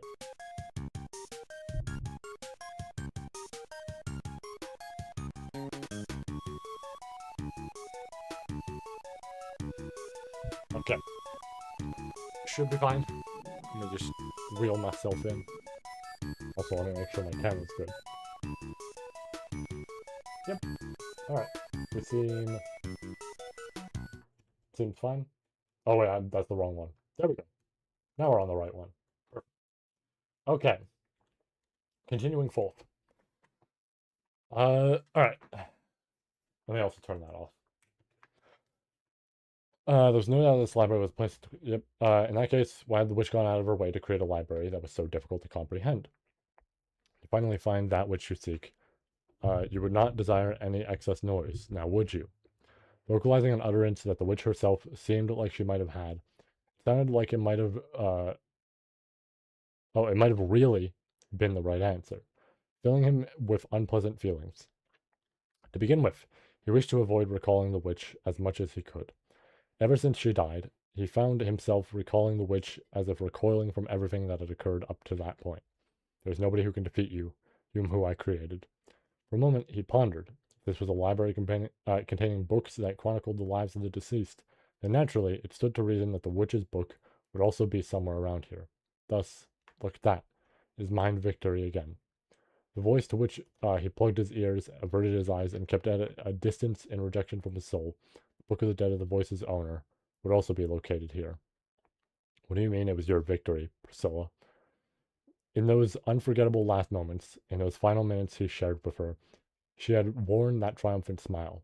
The declaration of victory that accompanied that smile, even now, he did not understand its meaning. Even if he understood, it would not change a thing. After all, she was no longer among them. It's the line again. After one passed away, it would no longer be possible to exchange words or feelings with them. But even if it was purely a one-sided affair, this great library Pleiadius made understanding possible. Am I an idiot? No, I'm definitely an idiot. Even though that sort of thing is nothing more than a pretext. Everything was for the sake of the plan. A cover story to get that man and the others to console his heartbroken self, laying the groundwork for him to carry out what he had sought out to do alongside the witch, the plan he had once abandoned. To think his heart would actually be swayed by that, it would be a tale far worse than going out for wool and coming home shorn. Above all else, please, don't save me. If he were to read her book, uh, if he were to once again be scorched by the radiance of the sun he had failed to keep from setting, and just like the day he gave up being a following star, he might waver once more. The foolish star, who did not deserve to be saved, would waver once more. That was why your stars were bad. Resigning himself to those words, he resumed his halted steps and proceeded through the library. The singular book that he had been stealthily hidden atop the shelf, or bookshelf. Although he had not seen the title of that book, he knew what the name had been inscribed on its spine without even needing to see it. There was a book of the dead that the man had hidden due to finding it inconvenient. There was one title that it could have borne, and finding one of those same books uh, had been an essential puzzle piece for the enactment of his plan. The two volumes he wished to track down, those being the books of the dead belonging to himself and to that man, had been found. So, all that remained was the time for action. Good grief. It's like I'm a mischievous kid who's getting up to no good in the library. Slowly walked up behind the man who spoke these words as he scratched his head. The other party seemed unaware of his approach, parting from the bookshelf where he had just hidden the book. The problem if Ezo-san, very embodiment of Akira's mind, were to find it. I mean, there's also the possibility that a bunch of people are come marching in here, so maybe I just gotta dispose of them all? How many volumes in total would there be? Or would there? Dispose of what, bro? Hook. As soon as he called out to the grumbling back, the other party's shoulders jumped up in an exaggerated manner. Slowly, the man turned to face him, a faint stiffness strewn upon his countenance, making it obvious that he was feeling guilty about what he had done. The reaction of the other party, doing a clumsy job of hiding things, he deliberately made a grand motion of shrugging his shoulders. Oi, oi, you're getting way too startled. I was just trying to make small talk. But further down. Yeah, sorry. Someone hearing you when you're talking to yourself is actually pretty embarrassing, you know? I get where you're coming from with that. I find it troubling that you're making me out to be the bad guy because of that. Yeah, bad guy. Drawing back his chin as the other party inclined their head, he directed his attention behind himself. Then, waddling over from that direction with lovely footsteps, approached Beatrice. She wedged her small body in between him and the other party, and while puffing up her cheeks, "Hey you, don't startle Subaru all of a sudden like that, in fact." Whenever Betty isn't watching, Subaru has what's known as a flea's heart, I suppose. Flea's heart. Really? Bro does. I didn't take him for that sort of guy, though. If that evaluation based on my boldness and audacity, or if that evaluation's based on my boldness and audacity, I'll gladly take it in stride. What the hell did you see in me to make you think that way? Let's see. Well, bro, I might actually know a lot more about you than you think, you know. Responding to the words of the man who had patted the head of Beatrice as she came to his defense, he took a moment to think before keeping it to a relatively harmless answer. If he mentioned any further information than what he had brought up just now, that was the fact that he even knew about his inferiority complexes and complicated crossroads with his parents before coming to this world, just what would he think? See, that's interesting. Of course, he would never do anything so foolish. He had been urged by those impulse feelings many times, but on those occasions he would endure it by fiddling with the metal fixtures on his helmet. A routine for when he went into deep thought, the metallic clank that warned him against forgetting the plan. I'm gonna take a drink right now.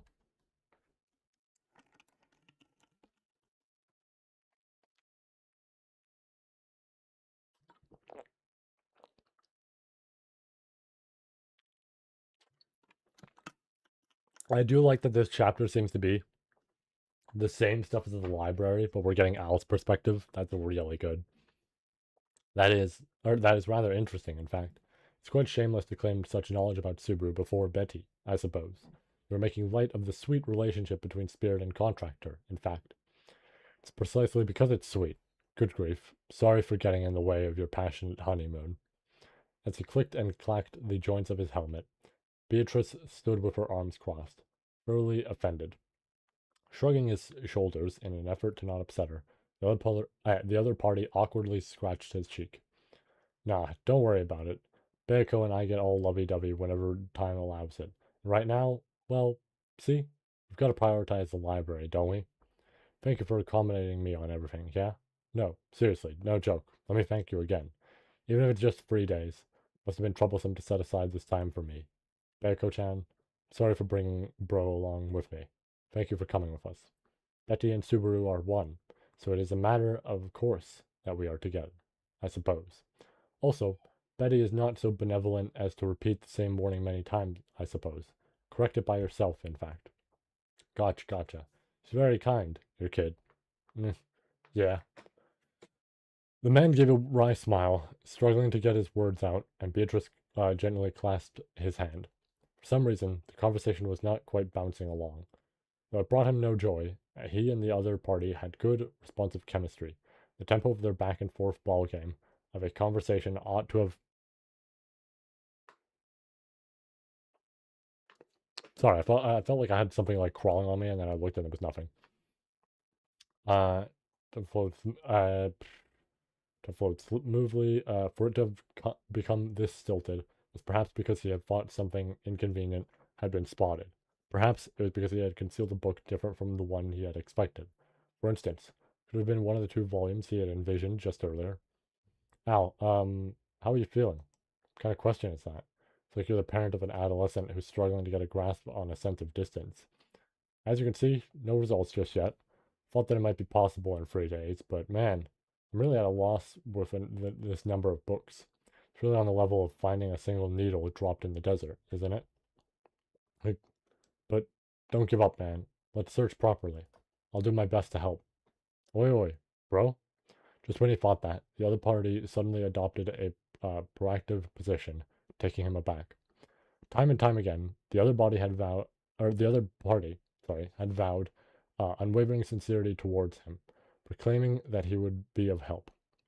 Neither did he think that was a lie, nor did he find that aggravating in itself. After all, he had no expectations.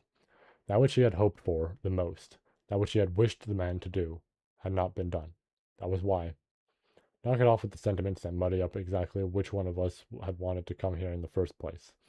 Wouldn't make any sense if I'm not getting as enthusiastic as you, bro. Then do it. Let's do it. As if it were a matter of life and death. For 3 days, we'll give it everything we've got, then. Tremble ran through that voice. Not his own. He had heard the voice of the other party trembling. He had far too much empathy. Or perhaps a wave that already ought to have been past had come crashing back in, stirring those emotions anew. The feelings of regret and lamentation were things that the man felt far more than any ordinary person. He knew that well. Between himself and this man, they were the only two people throughout the entire world to possess it, the curse of their authorities. Merely, there was the man who could use it to save those whom he loved, and there was his own self, unable to do the same. Thus, so long as the man's love was allowed to persist, it would eventually be born. That being, that would bring about the world's end. In order to prevent that, at the very least, he would need to fulfill the duty of the following star. Subaru. Holding hands with the man, who had cast his head down, his voice trembling, Beatrice quietly called his name. The emotions filling that call were tranquil, and contrary to her cute appearance, there was a mystical solemnity that seemed to prove that she, too, was a great spirit who had lived for quite a long time. At the address of the great spirit, the person in question held his breath, giving no response. Witnessing that reaction, he fiddled again with the fixtures of his helmet, and decided, after another comment or two, finishing the verbal rally, he would begin. As the other party had stated, they would be searching the library in this tower for a period of 3 days. The more of that time limit he depleted, the more his head would start to wander elsewhere. Ergo, he would take action before that could happen. 3 days. Is that not good enough? The man's words, spoken as if wringing them out, sounded a bit desperate. Was that perhaps a reflection that he was also getting a bit nervous? Made him think for a bit.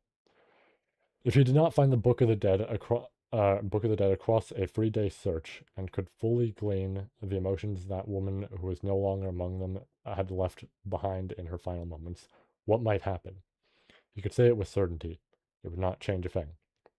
These wounds would never be healed, and this pain would never fade. To begin with, desired no such thing. So, in response to the question the other party had hurled his way, despite knowing that it would be a complete divergence from what he had actually been asked, he deliberately answered with the following: their stars were bad. Even for himself, it was unclear whether he viewed those stars through a positive or negative gaze. Present in this place were two stars, the Pleiades and Aldebaran, nay, Subaru and Regal. And as they faced off, it was unclear who was being condemned as a fault, or as at fault, and who was being consoled as if having done nothing wrong, even for himself. He had gone far too emotional. He had also done a poor job in in keeping the conversational rally going this time. If he kept going like that, he would quite likely get drawn in and find himself uttering something that could be perceived as suspicious. He had already decided. He would do it the next one. He had decided. The other party would fall in silent.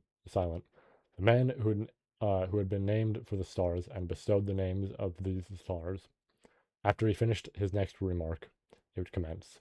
Passing Mana through his gate, formulating the technique, he opened the entryway for the forbidden art, and then, ow. Then his eyes met with Natsuki Subaru's, a face on the verge of tears. Ol Shamok. An incantation, one not of his own, he understood. Once again, in the battle he needed to win no matter what, Aldebaran had been defeated. Look at that. His mind victory again. Alongside the triumphant smile of the lovely woman he could never get back, he heard her voice. The next instant, the world of Aldebaran cut to black. Hmm.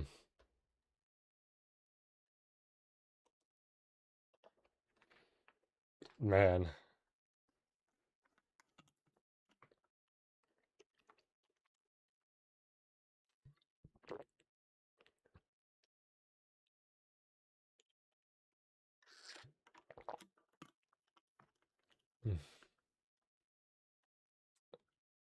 Oh, wow.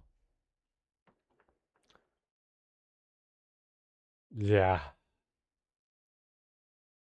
Oof.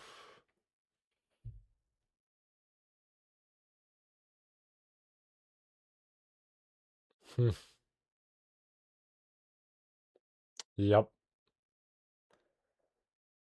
Oh, that's a lot too. Cause that says a lot for what's happened. That says a lot.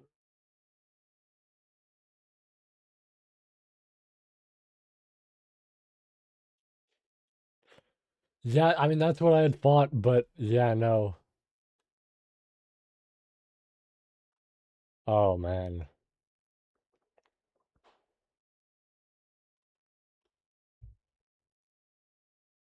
That changes a lot, man. Oh,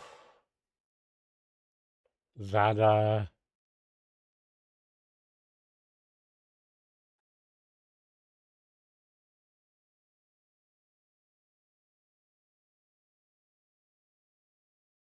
hmm.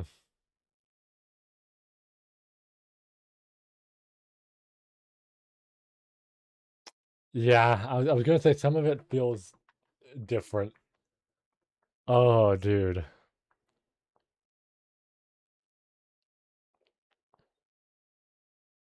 Oh.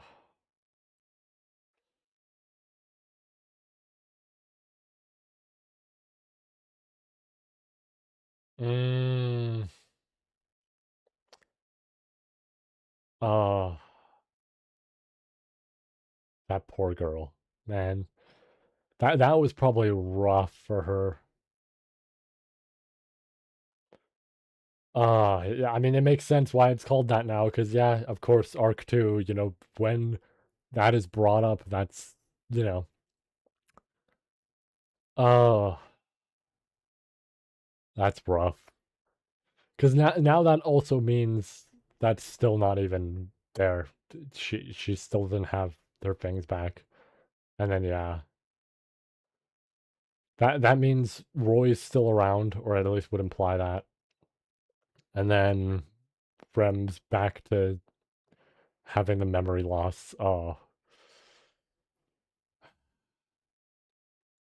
That poor girl. And just when she figured it out too, just when she had realized what he had been going through and understood the shit that he was enduring. Oh man, that's rough.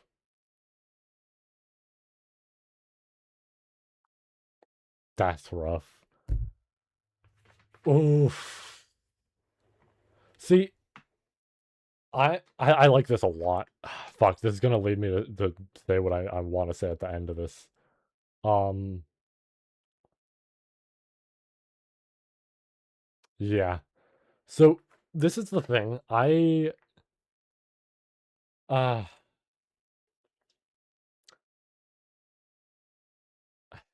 what do I say here? Uh ooh, excuse me. Sorry. Now, I wasn't, actively reading this when this chapter had dropped. And I will know I love this, right? This is fantastic. I Yeah, that's the thing, right? That's exactly what I was going to bring up is the fandom. Uh I wonder how this feels for people because you know what I remember had the same feeling. Or not the same feeling, but had a huge reaction in the community. Was let me go get it. We want this one. Is it this one? This chapter had like 8 illustrations. I forgot about it. And actually 9 because I'm not accounting for the cover. Um, I will be able to tell if it's the right one if I see a very specific character all bloodied up.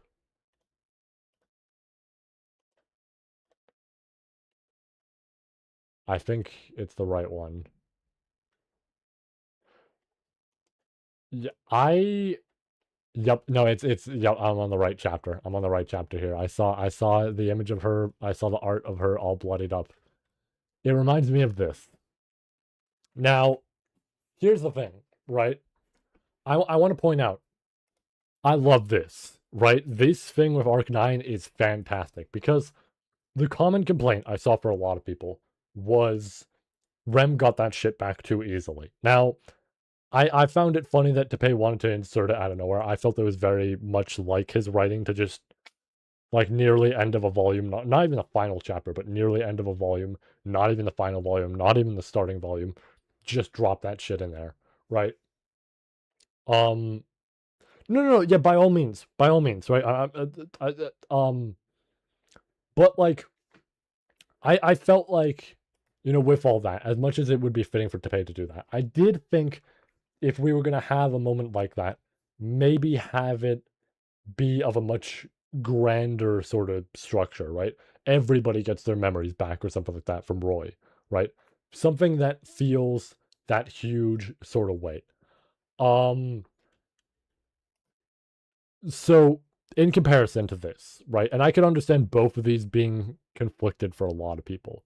But I remember people really disliking this, right? Because some people, and like obviously there were people who also enjoyed it, um, myself included. But I did think, right? I was a bit split when it came to this chapter because I did think that it was an important thing that it went over in its entirety with the whole loop and everything, and talking about how he could return by death and all that, right? I felt it was important for what it did, and it was really well done. But I could understand where people were coming from because it did feel like this sort of thing of like, yeah, it's talking about all this stuff that goes down, all this sort of shit, and then it makes you feel like the loop is earlier than that, which isn't really true, right? We know as much that it's like it's not this weird loop, even earlier sort of bullshit. Like there's a whole thing to it. Um, but I could understand why people were mad with that, right? When it comes to this, I can also see it, but I think this is masterfully done because I think ultimately there's no way that, like, especially where we were, right, prior to this chapter, I don't know that this was ever going to resolve in a good way other than looping, right? The geyser was going off. Amelia was struggling to deal with it. Everybody was having problems in that moment. It's like, I don't know. It did feel like this small bit of a moment where it's like, yeah, I think the only solution, just because Al's never gonna die given the whole region and everything, it's like, yeah, yeah. I mean, it makes sense, right? It's like nothing, ever happens. All that. Uh, I can get where the struggle with this would come from for a lot of people, and like 100%, right? I could understand it. I think for me personally, I like this a lot, right? Uh, it does. The only thing I'm gonna say sucks a little bit, and maybe this will change. But the only thing that sucks a little bit is I want to know more about Al. Now, maybe that will still happen. Maybe that's later down the line. All that, right? We have to wait and see, right? Or at least I have to wait and see. Um, and I can understand the conflict there, but I do think for me this is like really damn good. I like this a lot because to me I don't know if this could have resolved in any other way. I get where people are coming from with it, but we like I feel like it's the understanding of we know how we reached this point. You know what I mean? Like we know how this would have happened because otherwise we would have everything that we've already had with phase one, phase two, phase three, right? So all of that had to happen, in my opinion, to get here. That loop with Subaru had to happen to reach this point because otherwise none of that could be known, right? Again, it can I absolutely can understand why it feels like shit because then it feels like it invalidates the whole arc, right? Or a lot of that. I like it though. I think for me personally, if I were to give, streamer opinion here because I'm reading through and everything, I think I would say I like this. I think this is pretty cool. It like it's absolutely going to be very divisive, and I think this is going to. I mean, as you stated, already has caused this sort of rift where people either don't like it or like it, right? But I think I'm leaning on the side of I like it. I think I like this a lot. And again, this is leading me to say what I think I'm going to say by the end of this. I think when we are done reading these chapters, I think I'm going to say exactly what I think I'm going to say. And it's going to be a wild statement. It's going to be a statement that I never thought would have left my mouth, but I think it's going to happen. Um, yeah, I don't know. I, Again, I fully get it. Yeah,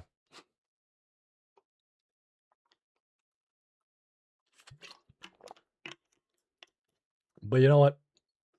I am sure. I trust to pay with a lot of this. I think we will learn what we need to with Al, or I guess Regal. We will have Rem get her memories back properly. Roy will be defeated. I think all this obviously will happen with time. It was like, in a sense, it was a little anticlimactic, right? Like to be blunt about that. As much as I thought it was a very interesting sort of moment, I do think it was a bit anticlimactic for an end for him. But we'll get there probably.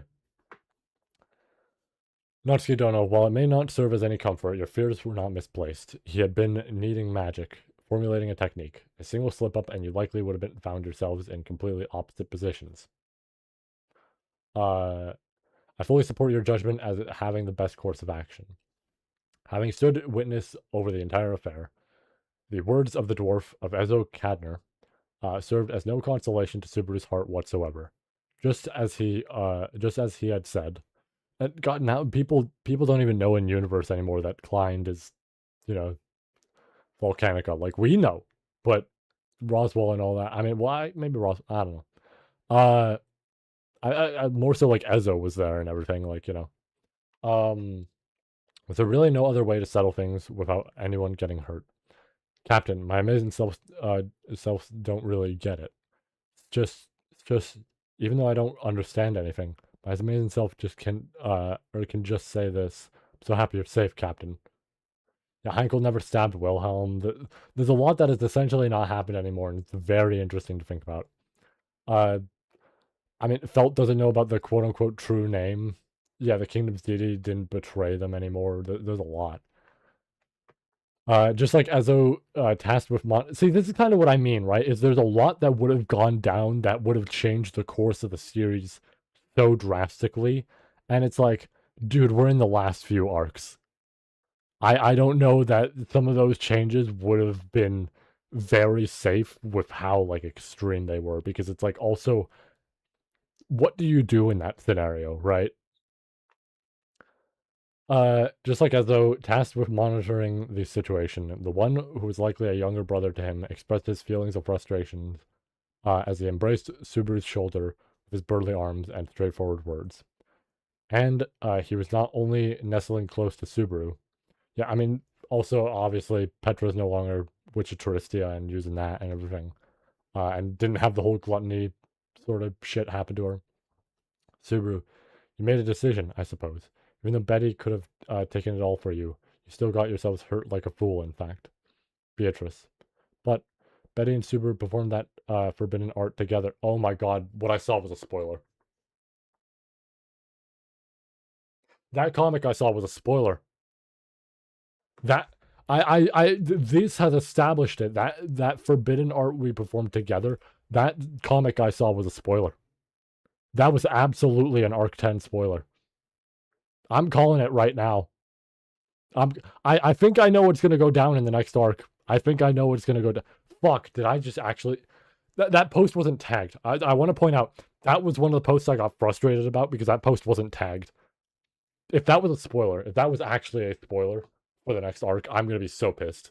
I'm gonna be so pissed because that's not like the visual thing I was talking about, right? That's not the visual thing I was talking about for arc 10 that I could obviously see, but I don't know the background on. So I'm like, I don't know, right? Which obviously I can't even say anymore because Roy's still around.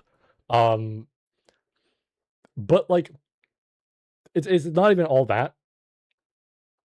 I again, I saw a comic that seemed like it wasn't some alt universe sort of thing, some like I'm gonna say fan fiction and not like the the weird sort of way people want to throw that as like an insult to something. But like an actual like fan fiction sort of like just written for fun sort of thing. It seemed like an actual spoiler that I came across on my Twitter feed, and it wasn't tagged. So I figured I could read it, and then I read it and I went, "Uh-oh, that might be a problem. I don't know." And I was like, you know what? Maybe not, because like, why would it be, right? But finding this out, like, Subaru prepared the technique. Betty formulated the spell. Subaru performed the incantation, and Betty passed the mana through. That's absolutely fuck.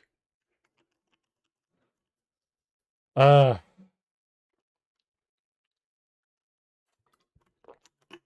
ReZero artists, please tag your posts. Please tag your posts from now on. Just put a hashtag in there, something people can actively use. Not the series title, just like an arc, so that people know what to mute. Just do that. Hence, Betty will take on half. In fact, it would be unfair for you to carry too much on your back, I suppose. Her teeth clenched firmly, what Subaru tightly clutched in his right hand, so tight that his fingers did not seem like they would ever open up, with a black orb that his own inadequacy had left him with no choice but to enact. No other means to stop him. It was a magic orb that in which he had imprisoned Al. I figured as much. Sorry, there's somewhere I need. Or yeah, there's somewhere I need to go. Deep within his chest, feeling a sensation as if all his organs in his body were trembling, Subaru got up from his knees, slowly exited the library to get it. Uh, Holding hands with Beatrice and accompanied by the worried Garfield and Ezo, Subaru reprimanded his legs that were on the verge of collapsing, proceeding down the corridor until he finally reached the room he had set out for. Then, oh, Oni-san, what's the matter? How's the search in the library? Seeing Subaru as he appeared in the entrance, both Meili, resting on a barrel in the corner of the room, and the small crimson scorpion seated on her hair, inclined their heads in unison. Sight of her, safe and sound, acting in her usual cheeky manner, something that struck his heart, but more than that. Subaru, what's the matter? Did you forget something? Hearing Meili's voice, the girl who had been facing the other way was turned to his direction, cleaning up the pot she had used to make their dinner. She blinked her round eyes as they reflected Subaru. Ah, laying his eyes upon that girl, Subaru's body and soul reflexively tensed up. After seeming a bit puzzled for a moment, she immediately stretched out her folded legs and asked Subaru, then, facing Subaru directly as he walked forward with unsteady, tottering steps, Beatrice-chan, did something happen? For some reason Subaru is... Something did happen, I suppose. Betty shall not say what, in fact. Merely, seems like he has an overwhelming urge to see Petra right now, I suppose. Me? Confused, the girl, Petra, wore a look of surprise at Beatrice's answer. Seeing these abundant changes in facial expression up close, the tension Subaru's cheeks slowly dissipated. He merely sighed a meaningful behind him. Subaru gazed at Petra head on, and after a moment of hesitation, Petra, this is going to sound strange, but can I hug you? Well, you can hug me without needing to ask. Ah, actually, you shouldn't do that. Just thinking about it makes my heart pound and seem like it's going to burst.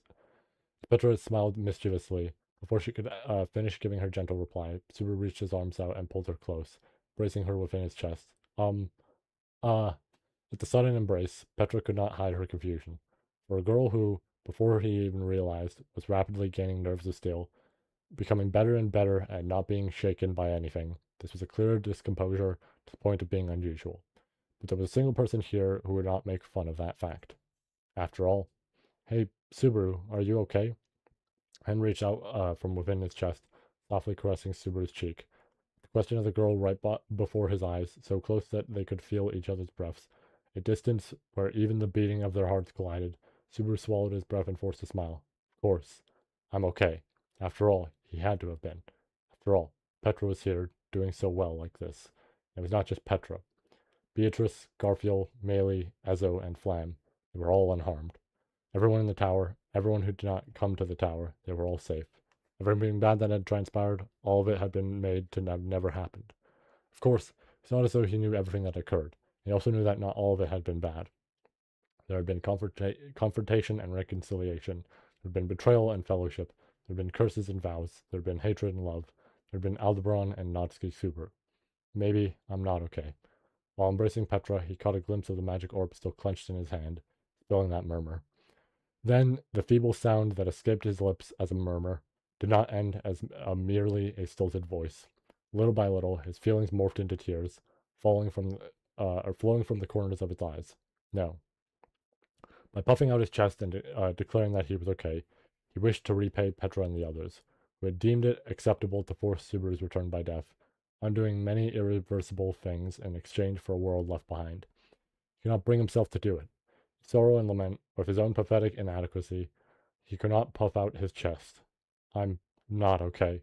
To Petra, who offered up so much as compensation, to Rem, who ought to have regained everything, to Amelia, who never gave up on trying to converse with Al up to the bitter end, to Beatrice, who had deciphered the mechanisms of the forbidden art while sealed together with him, giving Subaru a trump card when he returned by death, to all the people who had participated in that battle, both those who Subaru knew and those who he did not, to absolutely everyone. Finally, to Al, whom he had failed to get the chance to properly talk to. I'm sorry, Subaru. Suddenly, a sharp, loud voice cut off the apology he had been on the cusp of vocalizing. It was the voice of Petra, looking up at Subaru from within his chest, after having held out her tongue. Or held her tongue, sorry. When he noticed that her round eyes were flickering with a storm of emotion, tears began to stream down Subaru's face, and as she caressed it with her hands, finally said it. She finally said, "You aren't okay." Ah, there's no need to be afraid. You don't have to carry everything on your own, right, Beatrice-chan? A matter, of course, in fact. Betty is Subaru's partner, after all, or I suppose. Encouraged by Petra, Beatrice tightly hugged Subaru's body. As Subaru was bewildered by the warmth of the two girls, Petra continued to smile. Meili-chan. I'd rather not. Petra-chan and Beatrice-chan should be enough. Meili-chan. Fine. Hopping down from the barrel, Meili walked up next to Subaru with a sulky face while admitting an air of half-heartedness, lightly tugging on the hem of his clothes. As if in place of its master, small scorpion leapt off of her hair and onto Subaru's shoulder, nestling its body close to his cheek. Garf-san. Yeah, Captain. Gwa. A huge amount of force crashed into his back as if it had been waiting, causing him to reflexively raise a cry of pain. Desperately holding his ground to avoid tipping over and crushing Petra, he had endured it. He had endured it, but Ezo-san, Flam-chan, will you join us as well? I'm an outsider, so I shall refrain. Still, I stand by Natsuki Dono. I only just arrived.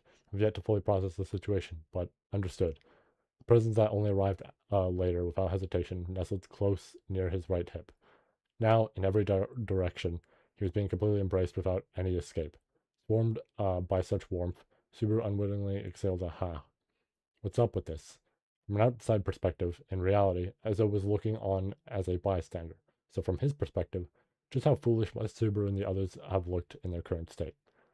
With how everyone all clumped together like this, it must have looked stupid. It's fine. After all, the one who told me that I'm an idiot was none other than Subaru. Did I really say such a thing? You did.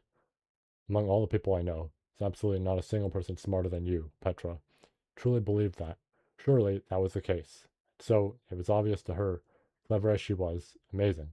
This was what it truly meant to be wise. There's a big difference from someone like Abel, who was just a clever idiot. I've decided. Uh, his face was still covered in tears. He was still stuck in place, being embraced by everyone's kindness from all directions. He had just admitted he was not okay in the slightest, but he had made up his mind. Al, it seems like you hated me so much that you could never forgive me, but he did not know the true reason behind that. Only, he would not let things end without finding out. So much had been on the verge of ending, but thanks to that determination of so many people, unwilling to allow that ending, it had been averted. Hence, although he was not okay whatsoever, Natsuki Subaru had decided. That was, I, no matter what, will definitely save you too. Even if he had committed abhorrent deeds that would have made him the enemy of the world, everything, both the good and the bad, had been made to have never happened by the means of return by death. Thus, that was Natsuki Subaru's vow.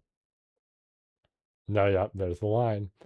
And hearing the vow of Natsuki Subaru, or Subaru's, Petra Lighty gave a satisfied nod. That's my Subaru. Indeed, the girl who had not become the witch of Touristia smiled. Aw, this art's adorable. I like this. This was good. This was good. I liked this chapter. I'm curious to see the comments.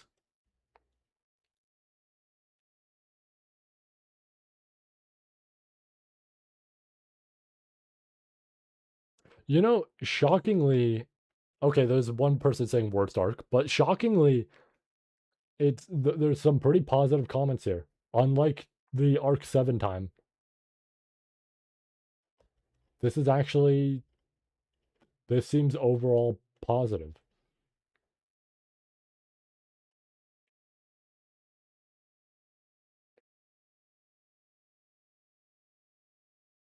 Hmm. Yeah.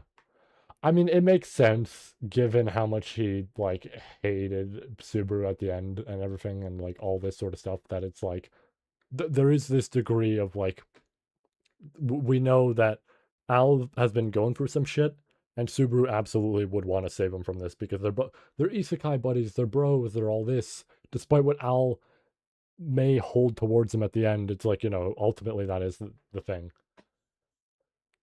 Uh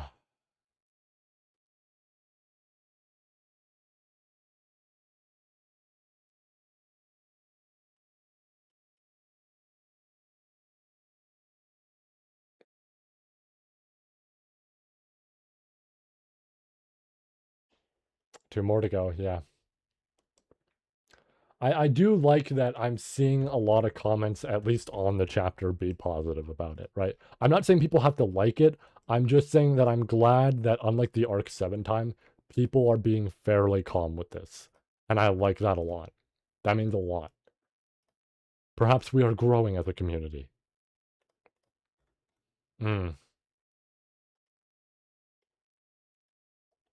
Let's see how long cheer is. Just gonna, there we go. I mean, we'll just do it from there. But yeah, you know, I'm glad that at least that's the case. Oh yeah, 2,000 words. Uh, can I ask, is the final chapter, does the final chapter have a spoiler title? Would I also be able to check the count on that one? Or like art as well? I guess art also. And spoiler art as in like something I would very clearly be able to tell is a spoiler. If it's like slight spoiler, I would not be able to tell with context, it's fine, right?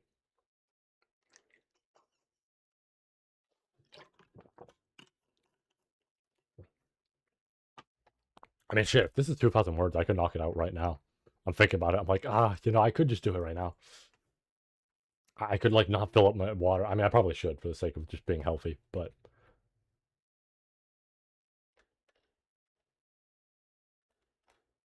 Okay, so this is 2,000 words, so we can easily breeze through that before, like... Before it even reaches, like, 10, which is wild that it hasn't even reached 10 yet. And then, I have no idea what the final chapter will be like, but, you know. Ugh. I think I will actually grab my water. So you know what? I will be right back. Let me grab water, and then, yeah, we will potentially finish this up. I guess we'll see. Actually, no, I know the last title isn't a spoiler, because I remember actually seeing that one, because people brought it up. It was called Reweave, and people brought up the fact that it was, uh, that it was, the opening of the first. So you know what? No. Okay, I'm not gonna look at the art. I'm not looking. I'm not looking. I'm not looking. I'm not looking. I'm just copying, like, massive document of text, and we're just gonna put it in there really quick to just check. Okay, that one's 7,000 words, close to 8,000. So not that bad, but it is going to take us a bit to do that one. So I absolutely should fill up all my water. Yeah, so I will be right back. And then, yeah, when we're back, let's do this. Let's finish the fucking arc. Be right back.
Sushi is calling.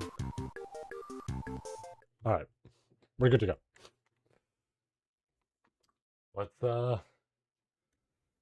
Let's do this really quick chapter, I guess. Because this one's gonna be fast. Given that it's only 2,000 words.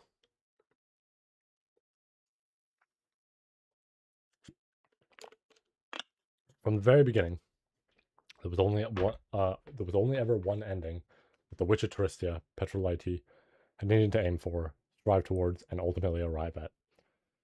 That was from before she ever became the Witch of Taristia, from back when Petrolite, a mere village girl, had ended up reading the outrageous artifact that was Natsuki Subaru's Book of the Dead. From back when she had first learned that Natsuki Subaru, in exchange for his own death, had been fighting in a constant struggle in order to alter the fates of countless people. From back when she had fallen in love with Natsuki Subaru through their ordinary, quiet days together, discovering what brought him joy, what made him grieve, and what caused him to feel happiness and sorrow. Taking all those varied reasons, gathering them together, bundling them up, and collecting them all into one, she had made her decision. Because no matter what, Subaru still wants to do something about Alsan, right? Honestly, from Petra's point of view, it was an unthinkable idea. If one were to count up all the things Al had done on their fingers, not even all the digits on their hands and feet would be enough to list everything, so they would need to go as far as as using the unseen hand to enumerate the rest of what the hands and feet had been unable to. To that extent, Al had done enough irreversible things to fill a mountain. But even so, she did not believe that, at heart, Al was a heinous villain who had done all of that while scorning everything. I wonder, is this the influence of being corrupted by Subaru's book? It might not have been her place to say it, but Petra was a realist. The extent of what she could handle was limited. Rather than just limited, it was more accurate to say she deliberately kept it limited. After all, if she were to use her abilities to their fullest extent, her vessel would have been capable of carrying an extraordinary amount of things. Oh, sorry.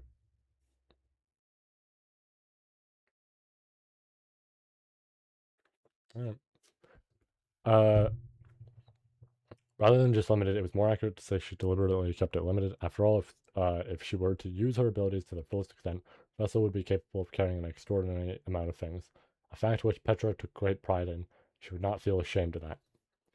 However, using her vessel to its limits, she did not believe that she'd been able to treasure everything she could cram into it. And yet, Subaru's greediness, well, that's what I like about him. That's wrong. Part of what I like about him. And so, because that Natsuki Subaru could not be changed, Petrolite would do it. It was a painful decision, one that seemed to cut deep into her, as if mercilessly ripping her heart to shreds. By making Natsuki Subaru return by death, she'd reset everything that had happened. From the moment she made the decision to leave the Pleiadius watchtower and journey alongside the imaginary Subaru, Petrolite had been forging ahead towards that ending. She had firmly insisted on becoming the holder of the witch factor of Taristia, taking it upon herself to pay the most of the compensation, save a few small exceptions, that came with wielding the authority. She had not spared any card she could play in the negotiations, provided all the information she could share, thereby plotting the course for the Aldebusters. If me reading the Book of the Dead, or if me reading the book is what caused the Witch of Envy to go on a rampage, then I'll be able to use that too, right? Ever since the Sin Archbishop of Gluttony, Roy Alfred, had been released from the prison tower and the effects of his authority became clear to her, a certain suspicion had sprouted within Petra. Having read the Book of the Dead, if Petra were to be disposed of her memories, just what verdict might the Witch of Envy pass? Then she also wondered if this was perhaps the very strategy Al had aimed to use in order to make the Witch of Envy withdraw, since he had claimed to have no intention of destroying the world. Hence, when Roy Alfred had been defeated by the combined might of the Aldebusters, while he was tied up and barely clinging on to life, she had made a promise with him. If you want to eat me, I'll give you a chance. Of course, this was a promise she intended to break without remorse if he had not been willing to keep it. Corrupted by Natsuki Subaru, Petra had become an outlaw who bore no reservations whatsoever about breaking the promises she had with people she disliked. Moreover, in preparation for when that unlikely event came to pass, she had secured a reliable ally. Rem-Ne-Sama is truly amazing. With sincerity, even when setting aside the tremendous bias from Natsuki Subaru's influence, she believed this. Rem had uncovered Subaru's return by death. Back then, it was turning back time, but even if the impetus for that was Ramji's explaining the true nature of Al's authority, she pieced it together on her own. On her own, Rem had come to the realization that Natsuki Subaru was a person who always continued to fight by sacrificing his own life. Though the thought of that made her happy, she also felt devastated. But that's why I can entrust it to Rem-Ne-Sama. No, I can't entrust it to anybody but Rem-Ne-Sama. No matter how many wonderful things happened along the way, no matter how many unrelinquished feelings she gained, Petrolaiti had resolved herself to overturn everything, and make it so that none of it had ever happened. And true to that, even Rem, who had who at long last regained her name and memories, and had thus truly returned home to them all, would be erased and disappear. Knowing that full well, still determined to go through with it, Petra had an obligation to get Rem involved. They were kindred souls that knew they were going to be erased, who, in spite of that, were fellow women that, from the bottom of their hearts, wished for that person they loved most to not lose even a single thing. She could only ever have entrusted this to someone who truly believed that there was no other way, one who was willing to give up everything for love. Such a terrible thing could have never been entrusted to someone who, if they believed a better solution might exist somewhere, would relentlessly search for it until the very last moment. That was why Petra and Rem were the ones who would carry this through. Subaru, Emilia Nesama. I know you must be so tired. I'm sorry, but I'm going to wind up being a burden too. I'm sorry. All the thanks I'd wanted to say could never be enough. Thank you. Thank you in the truest sense of the word. That is what she wished to convey. Knowing everything she had done from having read the Book of the Dead, Petra Lighty had wished to assist both Amelia, who was walking down a thorny path, and Natsuki Subaru, who had chosen to work himself to the bone in order to support her. That would not come true. No matter how hard she tried, Petra Lighty would always be a mere village girl who knew absolutely nothing at all. That would be frustrating. It would be miserable. And no matter how many times she would how many times she would say, rather, thank you or sorry, it would never be enough. Even so, I wonder, did I really do everything I could? Given the constraints in her situation, had she not done the absolute extent of what she was capable of? Al had prepared an all-star lineup to ensure he would not lose, and if she had only been granted a single chance of trial and error in order to overcome him, there were limits to how unfair it could be. But she had done it. She had pulled it off. Though she had been a little taken aback when Otto, stripped of his memories, had joined the fray midway. But everything, every single bit, had been thanks to everyone joining together. Heh, I'm pretty amazing, aren't I? Think you're going to fall for me now? Yeah, seems like I might. Slightly inclining her head, she greeted him with the cutest face she could put on. At Petra's adorable gesture in question, the imaginary Subaru blushed in a shy manner. Was this just a deception that Petra had wanted him to say? Or was it genuine enough that even the real him could actually say it? Well, since I'm about to disappear, I might as well interpret it in the way that's most convenient for me. She gently reached out, placing her hand over his intangible one, entwining their fingers, a phantasmal perk to this degree. It could surely be allowed. She had worked so hard after all. By the way, can I ask you something? I mean, it's kind of weird for me to be asking, considering my position. What is it? Even before Kleinstein passed the witch factor down to you, just one time, Petra, you paid some compensation for the traversal, but you never told me what it was, did you? I've just been wondering what it could have been. Since I didn't tell you, why not just leave it at that? Don't be so cruel. Even his pathetic expression looked cute, so Petra let out a small chuckle. But as expected, imaginary or not, Subaru was still Subaru. Even if he was a resident of her mind, he would not take liberties with what Petra had kept hidden from him. Those things which she did not wish for him to see or know. Relieved by that, Petra stuck out her tongue in a playful manner, and, "It's a secret," that made the imaginary Subaru put on a sullen look. But Petra wanted to keep it a secret. Should be fined to at least or to have at least one maiden secret that she did not show even to the imaginary Subaru. Besides, this particular maiden secret had just a touch of girlish cunning. Back then, declined, Petra had offered a certain possibility of hers as compensation. That was, yeah, I figured, the possibility of me becoming Subaru's bride. Surprise on Klein's face when he had learned of Petra's resolve had been truly remarkable. Bearing a weighty history as a dragonkin, the eyes with which Klein had looked upon Petra as she sacrificed that potentiality of hers contained a reaction overcome with such deep emotion that she would never be able to forget it. That was precisely why she had felt so apologetic. After all, it was compensation that had conceived Petra.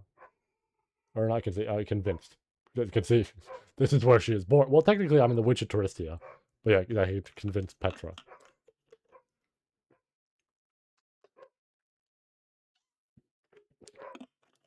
Ah. I could offer that as compensation, and the possibility of the future truly does not exist for me. Considering the abilities of the witch factor of Touristia, it would be more accurate to say that Petra had offered up part of her ability to exert influence over the world. Specifically, the various efforts she would have needed to make in order to secure a future in which she married Subaru. But such details meant nothing to Petra at that moment. What mattered was to believe in a future in which Petra Lighty would become Natsuki Subaru's bride. That was proven by none other than a witch factor, something that made contact with the very core of the world. Because she had that evidence, she had resolved herself to see it through, and thus had been able to make it all the way to the end. That was why, do your best, me. Whether or not I seize this chance depends entirely on how hard I try. From the village girl, become the witch of Touristia, utilizing even a witch factor for the sake of her own happiness. That was the earnest cheer directed towards her future self. One who had never become the witch of Touristia. The heavy-hearted cheer of love from a tough and determined girl from another world. That's so good. I like that a lot. I like that a lot. That's really damn good. Ooh. Ooh. And that piece at the end as well, it's like, oh, it's so nice. Hmm.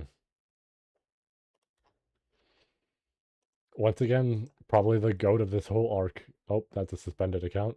That's a page that doesn't exist. Okay, I can't like either of those arts. Alright. And now, reweave. Oh boy, the starting art of this chapter is like, poof. Here we go. Here we go. I actually want to stand, so hold on. I'm going to put it on this screen temporarily, but I'm still here. I just want to stand back up.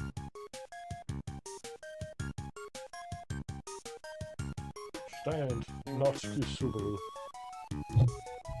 We're going to get that in a couple months, aren't we? Animated and everything. Oh, it's going to be so good. I'm going to take a quick drink. Hold on.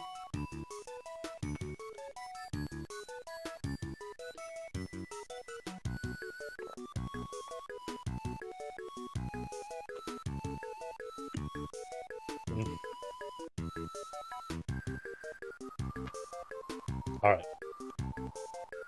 Back in we go. Let's do this. Oh, I forgot about the camera. Oh, does it actually keep my chat now? That's cool.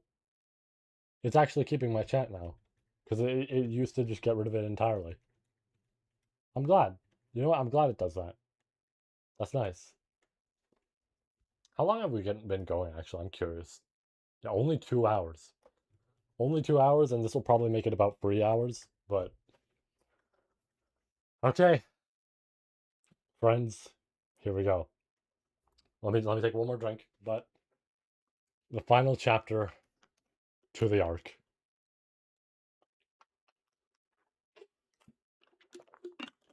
Let's fucking do this. It's gonna be the longest chapter of the night. But even then, it's not by much. Even then, it's really not by much. Okay. Let's do it.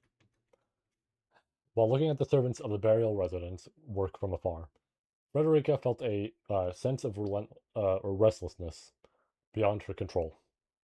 I'm used to being treated as a guest when traveling with the master, but it is a bit unusual how things are in this mansion, especially with the current state of things. Reflected within her gaze, hold on, or within the gaze of Frederica's emerald eyes as she said this, was the hectic atmosphere of the mansion. Swift and well led. Ooh, excuse me. Sorry. It was clear to see that the staff were a team of extremely capable people, managed by efficient leadership. Even when they had become aware of the terrible news brought by Frederica and the others, they did not fall into dysfunction. That alone was worthy of admiration. Priscilla Summer. Seems she was truly adored by everyone here. The tragic news the servants were informed of, and noticed that the head of this mansion, their mistress Priscilla Burial, had lost her life in the Wallachian Empire.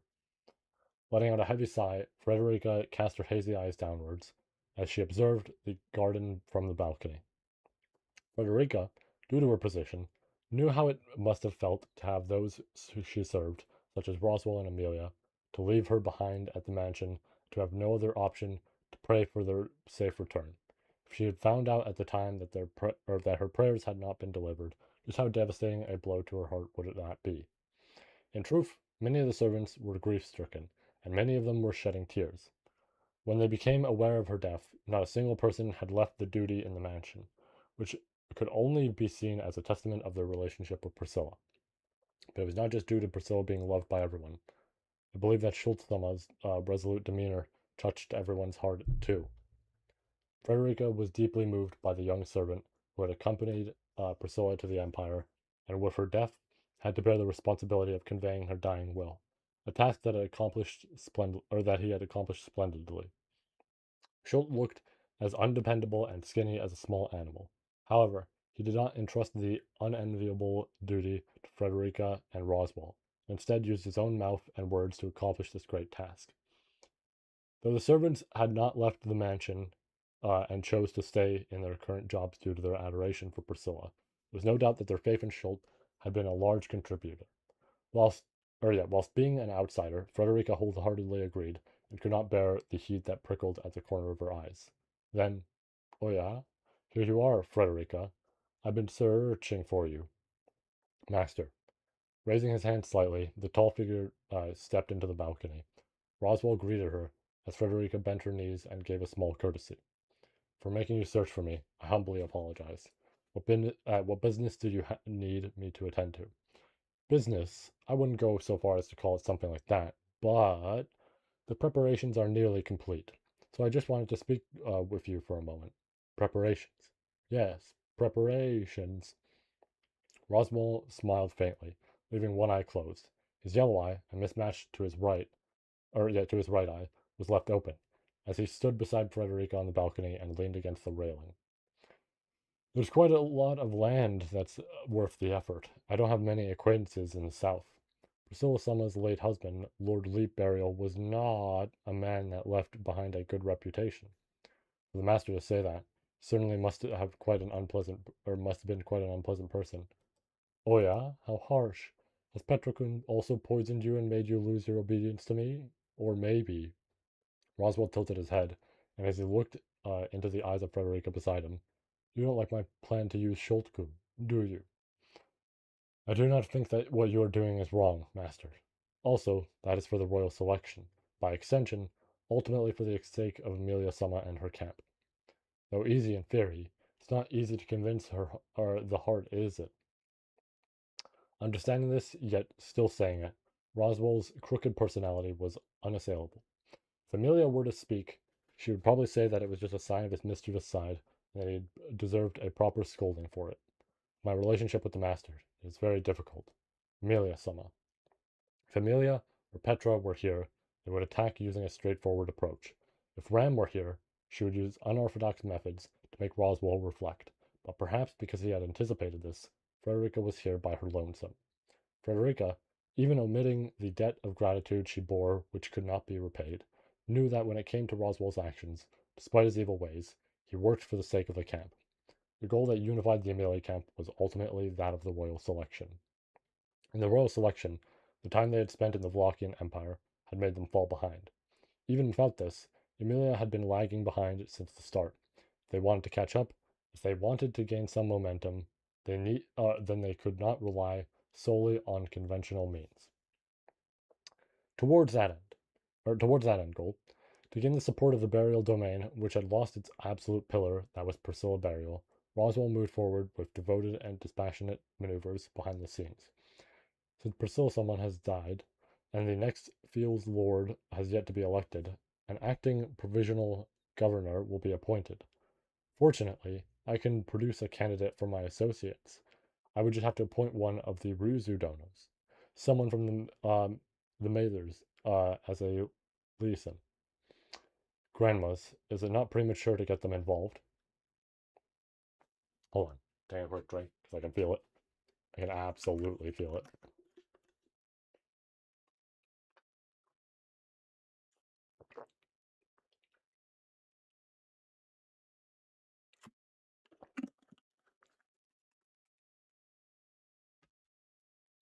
Spare the rod and spoil the child, isn't that what they say?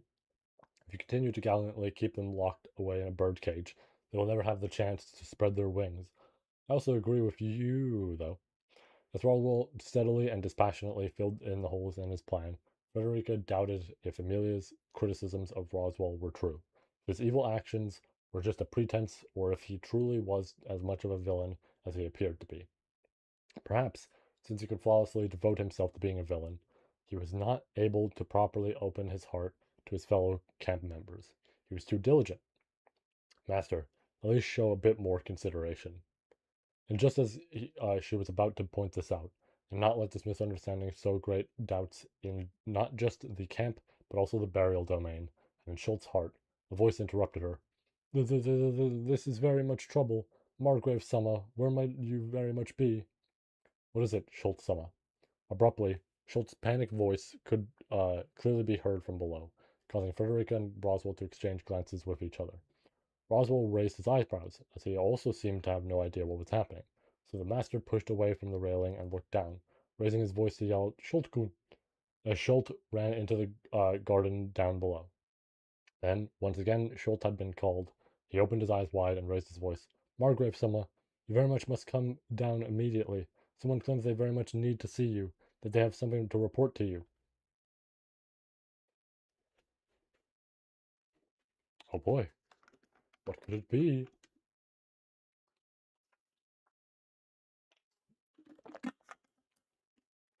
Keep going. That which you are now viewing is the will left behind by the late madam. Saying this, the contents of the sealed letter were revealed by a girl of crimson hair, a maid who introduced herself as Ye Tenzin. Oh shit! Yeah, because everything got reversed. Therefore, that there goes the plan, and she's just back to being a maid. Oh wow. Oh, unless, unless, unless this is part of the plan. Whose words caused Roswell to widen his eyes in shock, motionless. Up until this point, it had been unusual to see her master display his discomposure so openly. But that reaction was only natural. Having ascertained the same contents, Frederica and all the other parties present were struck with astonishment. Above everyone else, as the central figure addressed by the written contents of that letter, Schultz experienced the greatest shock. The contents of the letter were: the head of the house burial, Priscilla Burial, hereby declares that when it comes time for her official successor to be determined, the following personage, Schultz, is to have his name altered to Schultz Burial, and is to be ushered in as the legitimate son and rightful heir to the house burial. Aw, that's really nice. Priscilla Summer. Me? Schultz blinked at the unforeseen event, his face unseemingly unsure if this was a dream or reality. However, placing her hands on Schultz's shoulders from behind, Ye, who had revealed the location of the letter, smiled and said, "You're getting way too surprised," as she rubbed her cheeks against his.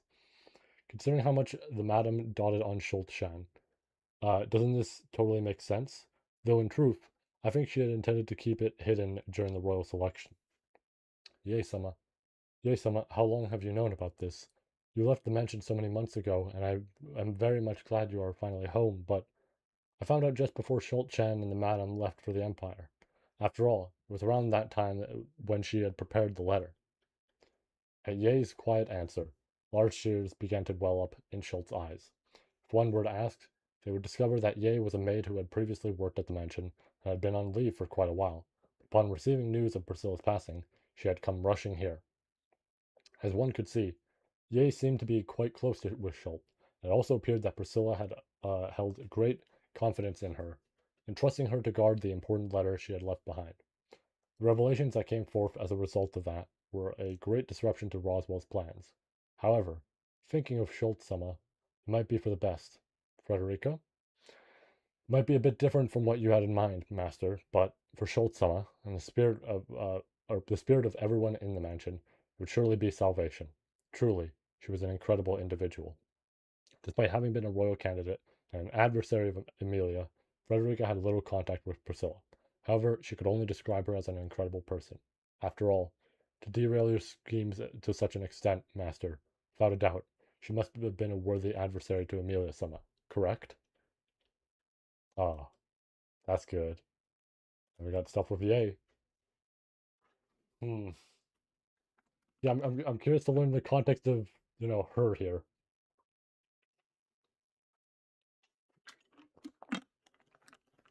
Let's keep going. Noticing Schultz from behind, as a small body trembled, looking over the letter that had been left behind once again, Ye breathed a sigh in response to her own decision to return to the burial mansion. All her judgments had been for the sake of helping Al accomplish the objective he was aiming for. The fact that he didn't give the signal means that his plan at the tower must have failed. Originally, Ye was supposed to converge with Al at the nearest town as he set course for the Pleiades watchtower. By helping him accomplish some duty that he had no choice but to fulfill, the promise had been that she would then ascertain his last moments as his life came to naught.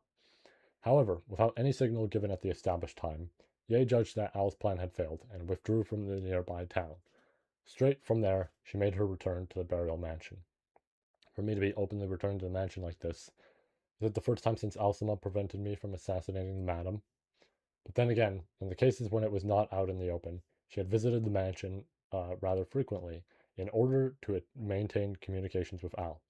The letter she had used as a pretext to return to the mansion, too, was information she had obtained on one of those non overt occasions, while she had concealed herself in the roof.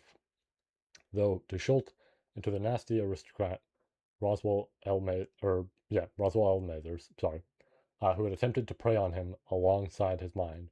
She had pretended it was a letter entrusted to her by Priscilla. In reality, I just caught a glimpse as the madam prepared and stored it away in a secret safe. Thanks to the fact that the letter had been stored within a secret safe, its whereabouts had been revealed to her without anybody learning of its existence, lending credence to the notion that Ye had simply been entrusted with the secret. For that reason, she felt a little guilty capitalizing on Priscilla's death. But, madam, were you truly not aware that I had been watching? In all honesty, even Ye could not find a clear answer to that mystery. Priscilla had prepared the letter to officially adopt Schultz just before venturing to the Empire, storing it in the safe at around the same time.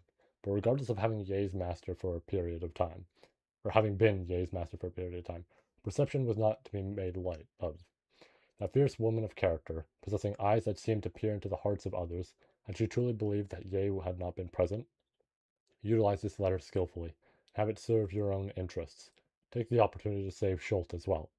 Perhaps it was such an arrangement in mind that Priscilla had hidden that letter in a secret safe, one that nobody, save for Ye, having concealed herself in the roof, would have been capable of finding without turning the mansion inside out.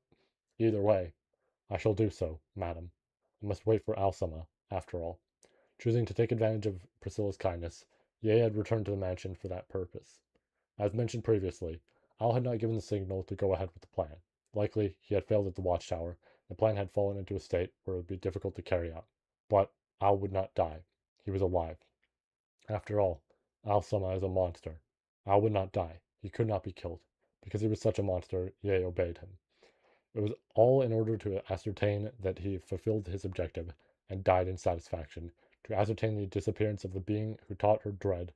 For that purpose, she would keep Schultz at a distance from the Amelia camp. If something had happened to Al, the Amelia camp, who accompanied him to the watchtower, would have been involved. She had no choice but to prepare for when he broke free, remaining in a location where mobilization was possible at any time. Hence, Schultz-chan, let's carry on the maiden's, or the maid, let's carry on the madam's wishes together. It's all right. After all, from now on, I'll also return to the mansion and help you however I can. Schultz-chan. Yes, Sama. Yes. Yes, of course. I will very much try to live up to Priscilla-sama's expectations. Very much wish for Yae-sama to help with that. The determination of the upfront and adorable Schult. No, of the boy who had become Schult Burial. Ye showed an exaggerated look of delight in her eyes, and the other servants were deeply moved to the point of tears. The maid accompanying Roswell also wiped a tear from the corner of her eye, touched by his courageousness. Margrave was making an indistinct expression, as if his expectations had been off the mark, but taking that as proof that Priscilla had still managed to exceed someone's expectations post mortem is quite satisfying. Indeed, Priscilla had been a worthwhile master to serve. That alone was the truth. I'll very much do my best. After all, when Al-sama and Heinkel-sama finally return, I very much wish to present them with an admirable appearance. But as Schult got red in the face with such enthusiasm, Ye hesitated to respond. Al's return was something that Ye was also awaiting, but when it came to Heinkel, for Heinkel-sama to return, it might be a little difficult. Yeah. Oh boy. I didn't do this for the previous chapters, but I'm going to look at how much is left.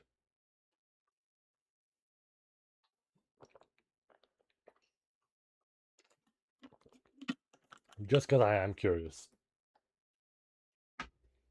Let's see. There we go.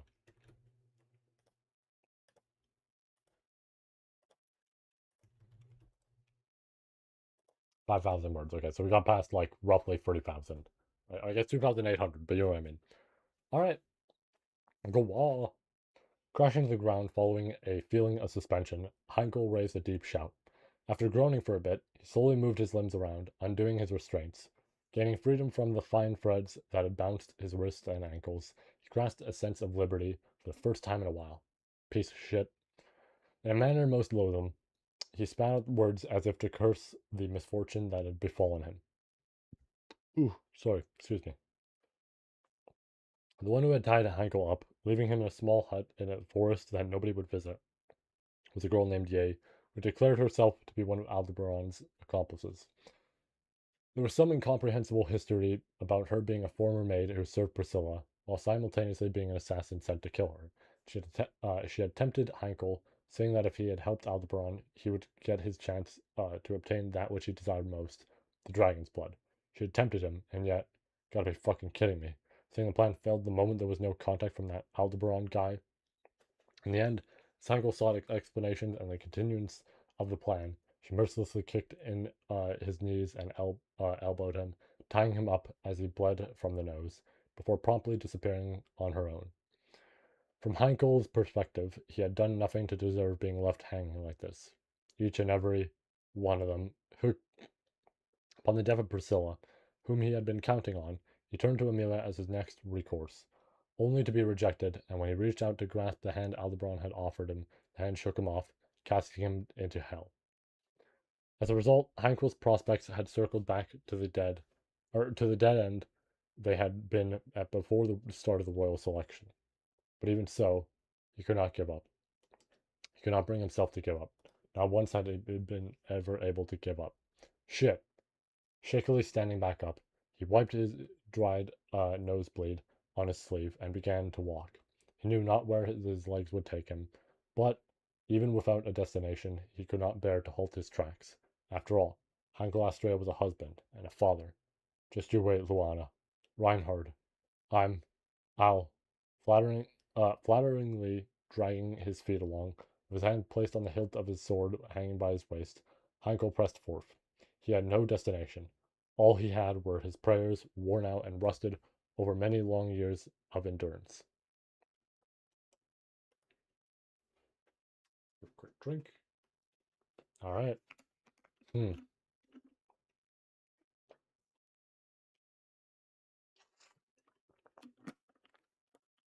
Ah. In the end, I'm sorry about all this commotion, Ezo-san. No, it was unavoidable. I also understand that your circumstances have changed. For now, I shall remain here until other personnel have arrived as a replacement. But if necessary, I can always provide a testimony. That'd be a huge help, truly. This is really making me think I did get spoiled, because hearing I can always provide a testimony sounds like what I saw. Speaking these words softly, Subaru bowed his head to Ezo's gentlemanly reception. The location was the fifth floor of the previous watchtower, the expanse area just before the Grand Gate.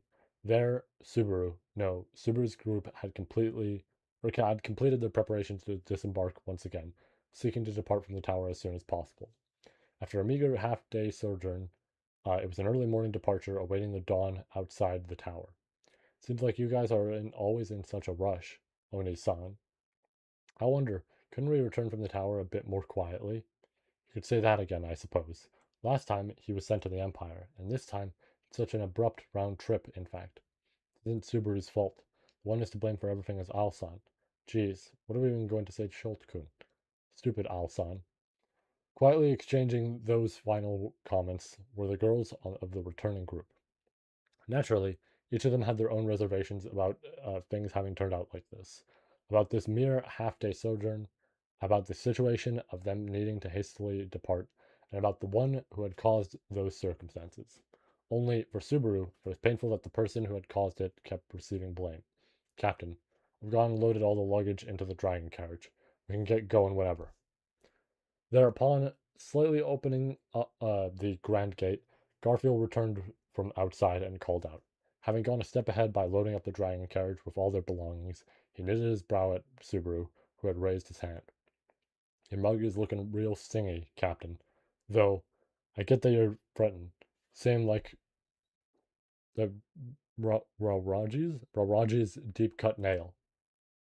I know that you're trying to encourage me, but I don't really get it. Deep cut nail? Raji? It don't really matter. You can't change something once it's happened. And so, it's like a matter of what you can do from here on out. Yeah, my amazing self will help you in any way I can. Flashing his fangs, Garfield vigorously clapped Subaru on the shoulder. Under that force, Subaru thought his frail shoulders might shatter, but those sentiments filled him with a joy 100 times greater. Besides, it was as Garfield had said, what mattered was he had decided to do from this point forward. Going to find out just what exactly it is that I've decided to carry. With those words, Subaru placed his hand over his chest, touching the magic orb hanging from around his neck. He declared his resolve. When Subaru and Beatrice had been sealed in a magic sphere similar to this one, it was not as though he had clear knowledge of all the details concerning the massive, colossal battle that Al had incited. The interior of the magic orb had been dark, difficult to maneuver inside, and kept him in a dreamlike state of mind that made it unclear whether he was conscious or not, as if he had returned to being a fetus submerged in the amniotic fluid of his mother's womb. Inside, Subaru's sense of what was reality and or dream was hazy, leaving him unable to say anything for certain. As expected of the adorable Beatrice, she admirably devoted herself to reverse engineering the technique behind the forbidden art that had sealed them. But the only thing Subaru could do when he found himself in a state of being consciously aware was to invoke the authority of greed, Corleonis, to gather the presences of his nearby allies, and perceive the intense changes in their emotions. Even so, thanks to the reiteration of longing, desperation, and violent fluctuations in the powerful emotions of his allies, he had been able to perceive the shifts in the extraordinary circumstances through his soul. Let me take another quick drink.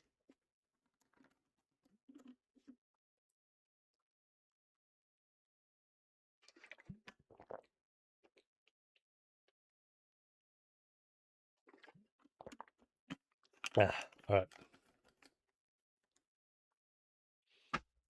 Particularly distinctive were the intense hues of resolve and determination within Petra, the monolithic swell of emotions that Rem harbored towards Subaru. Due to having received these, Subaru expressed his intent to depart the tower in the early hours of the morning with utmost conviction. Originally, their purpose for visiting the Pleiades watchtower had been for the sake of Al, so upon finding out that it had just been a pretext from him, any reason to remain there was lost. But not only that, there's a way for the Sin Archbishop of Gluttony to properly throw up things he's eaten, right? Yeah, present within are the people who have been devoured until now, including Rem's name and memories. In response to the words of Petra, who had likely gotten the best use of the authority of Gluttony in her strategy during the loop before he had returned by death, Subaru gave a deep nod. In that moment, without even the chance for words to be exchanged, Rem, with eyes which seemed to comprehend it all, had driven her morning star into Subaru. Splendidly wielding the spiked iron ball that Subaru had kept polished every day, she had certainly regained her sense of self. Beyond any shadow of a doubt, that was the result of Gluttony's involvement. That was the conviction he held. And furthermore, Gluttony had already been apprehended. There existed no reason to not thoroughly pressure him and force him to vomit up everything that had been eaten. And so, for the sake of those direct negotiations as well, let's get going. Off to the nostalgic royal capital. Confront Gluttony and make him hurl everything up. And besides, it seems like I can't keep remaining indifferent to the history of the kingdom, to the history of this world, for any longer. Clutching the magic orb in his fingers and thinking of Al sealed within, Subaru admonished himself. In response to Subaru's declaration of resolve, Beatrice held his hand as she stood by his side. Garfield stroked his fang with his finger, and merely shrugged her shoulders with a small crimson scorpion sitting atop them. Then, as Petra donned a dignified and resolute smile, Subaru received her gaze. For the sake of Aldebaran, the one who called himself the following star of the Pleiades, an opposing force who wielded the same power as Subaru, yet still one who seemed, or whom he had resolved to definitely save no matter what, Natsuki Subaru pressed forth to the royal capital. He would find out after all or he would find out. After all, he knew that remaining in ignorance would be insincere, and he would never be able to forgive himself for doing so. Hence, bring it on, oh inevitable fate. There it is, there's the line. Carrying those feelings upon his back, Natsuki Subaru declared his intent to surmount any accursed shackles that might stand in his way. Mm.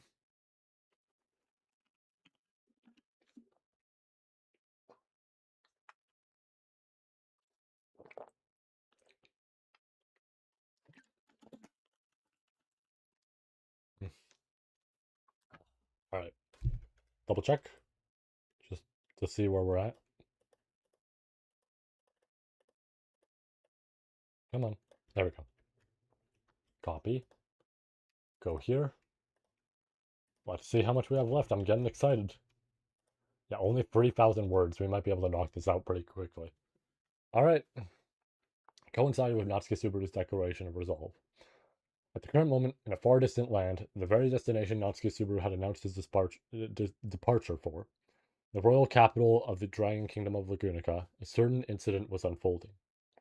In this early hour of morn, as the majority of the royal capital's residents were still asleep, letting the break of dawn go by from within their dreams, the royal castle Lagunica, which ordinarily ought to have been enveloped by an extreme or extraordinary tranquility, was enshrouded in a peculiar atmosphere. The source of that atmosphere was the very heart of the royal castle, the throne room.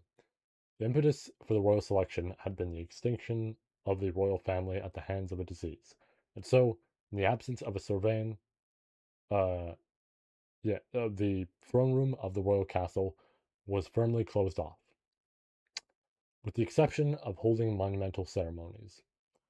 However, on this day, on this morning, the doors to the throne room were flung wide open, and there the leaders of the kingdom, the council of wise men, the faithful vassals who had won the trust of the deceased king, as well as even the royal soldiers, emanating a solemn air of tension, were all gathered. In this kingdom, bereft of a monarch, each and every one of them bore a heavy responsibility in their individual positions. Despite being an early morning summons, nobody had arrived tardy, and there was not a single person present who displayed drowsiness in their eyes, nor any miscreants who dared to exhibit an attitude lacking in concentration. Ergo, no matter the time, the weight of the attention poured into this place was no less than that of the kingdom itself. Taking all that in by her lonesome, the woman maintained an air of silence. Kneeling down on one leg atop the blazing red carpet laid out across the marble floor was an individual clad in robes of indigo blue, bowing her head with her hands clasped before her chest. I have a feeling I might know. That posture of prayer was so wait. Oh wait, I think I did. I think I did see something in regards to this. I think this might be the cover thing I saw. Maybe that, or it's someone else who I think it could be. Uh, That posture of prayer was so polished it caused the military officers to recall their martial training, and the civil officers to recall their etiquette training, spurring them all reflexively all to reflexively heave sighs. That was the extent to which the woman, with a mere gesture of offering a prayer, had to completely overwhelm her surroundings. Could you please raise your visage? Only one man amongst the crowd did not find himself captivated by the woman's prayer, letting his voice reverberate through the chamber. Calm and intellectual, with a kind voice that would naturally lend that impression to anyone who had heard it, and its owner was one of the people involved with the castle as it received the kneeling girl. No, his position could not even be described as their representative. Mikolotov Mikhanin. In the kingdom of Lagunica, bereft of a monarch, he was a central personage of the Council of Wise Men who steered the nation's politics, and even in this situation that had been prepared in great haste, he was the utmost important individual whose voice held the greatest influence and sway. A sagacious individual known for his outstanding ingenuity and his extraordinary faith and devotion towards the kingdom, he possessed so great a presence that none other than the king himself had joked, "The nation shall not waver, even if the Lagunian can." I'm I need a drink. I can actually feel like my throat piercing me as I'm trying to say that.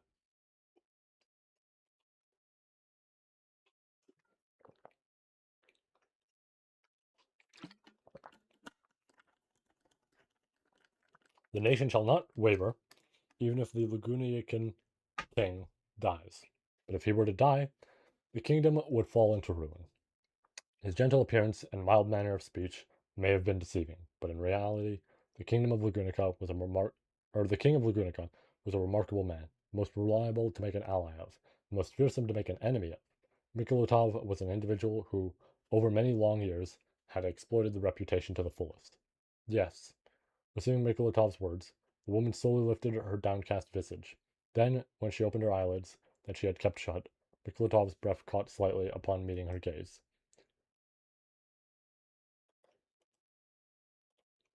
That reaction Mikolotov gave had not been solely limited to him. Present in this chamber as another member of the Council of Wise Men, Bordius Zurgev, standing here as a representative of the military officers, commander of the Royal Guard, Marcos Gildark, the central figure of the civil officers, Rickert Hoffman, and all the others standing in attendance in the throne room at this very moment, all reacted.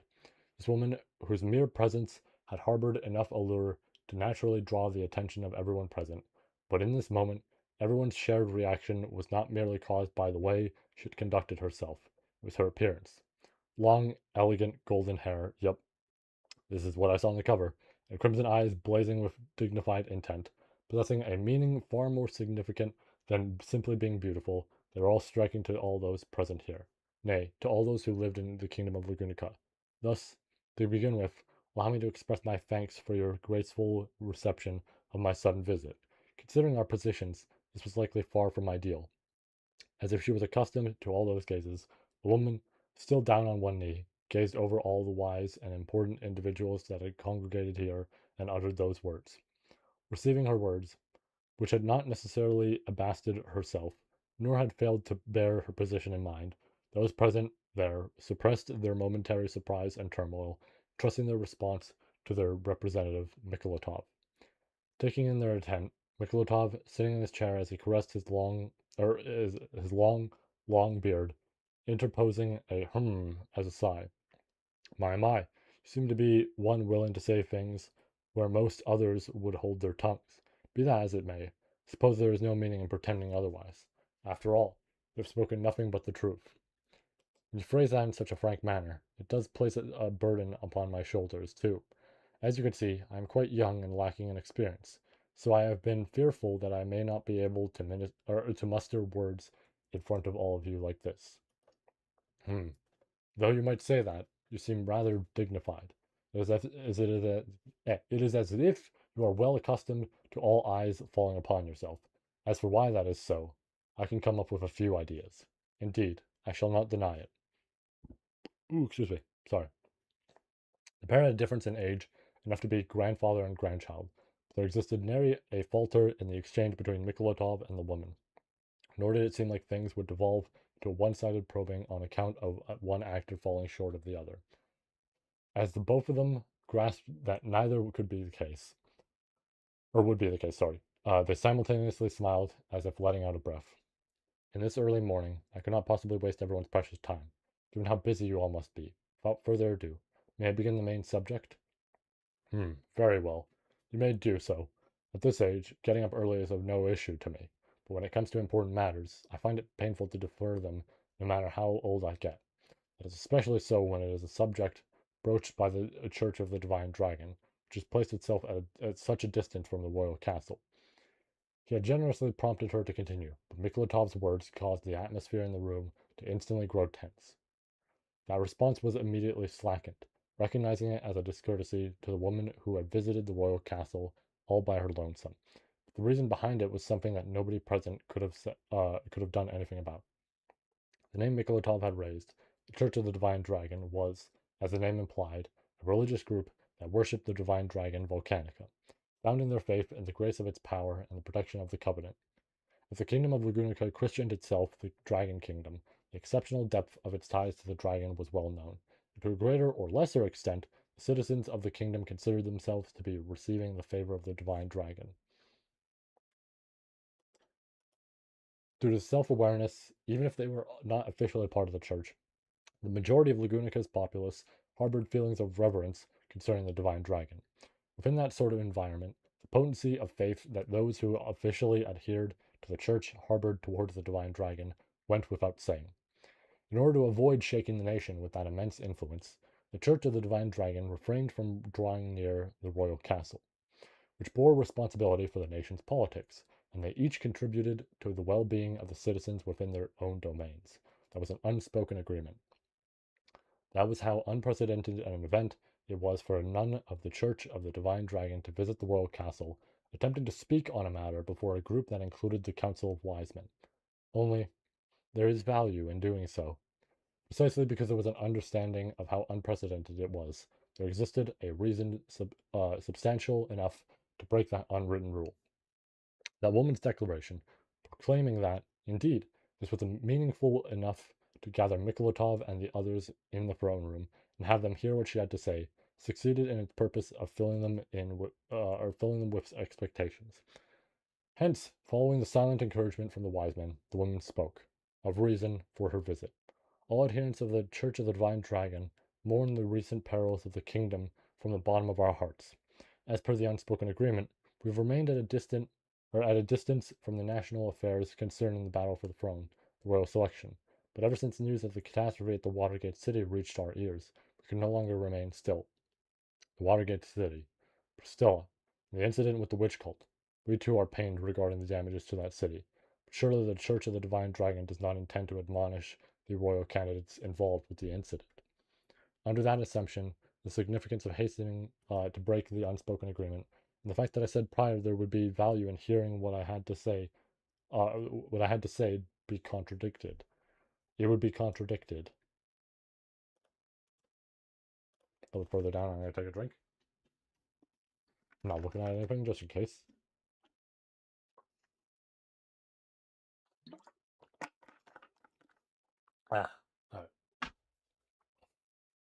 Revealing her true colors with a sudden counterpoint, the woman's youthfulness, sorry, not useful.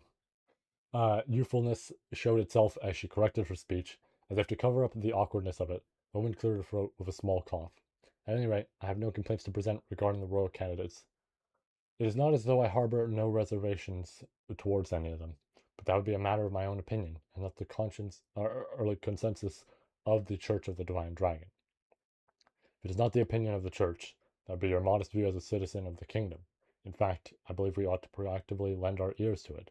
But I would likely veer this discussion off course. Indeed, I shall bear in mind that you are a talkative personage, Mikolatov-sama.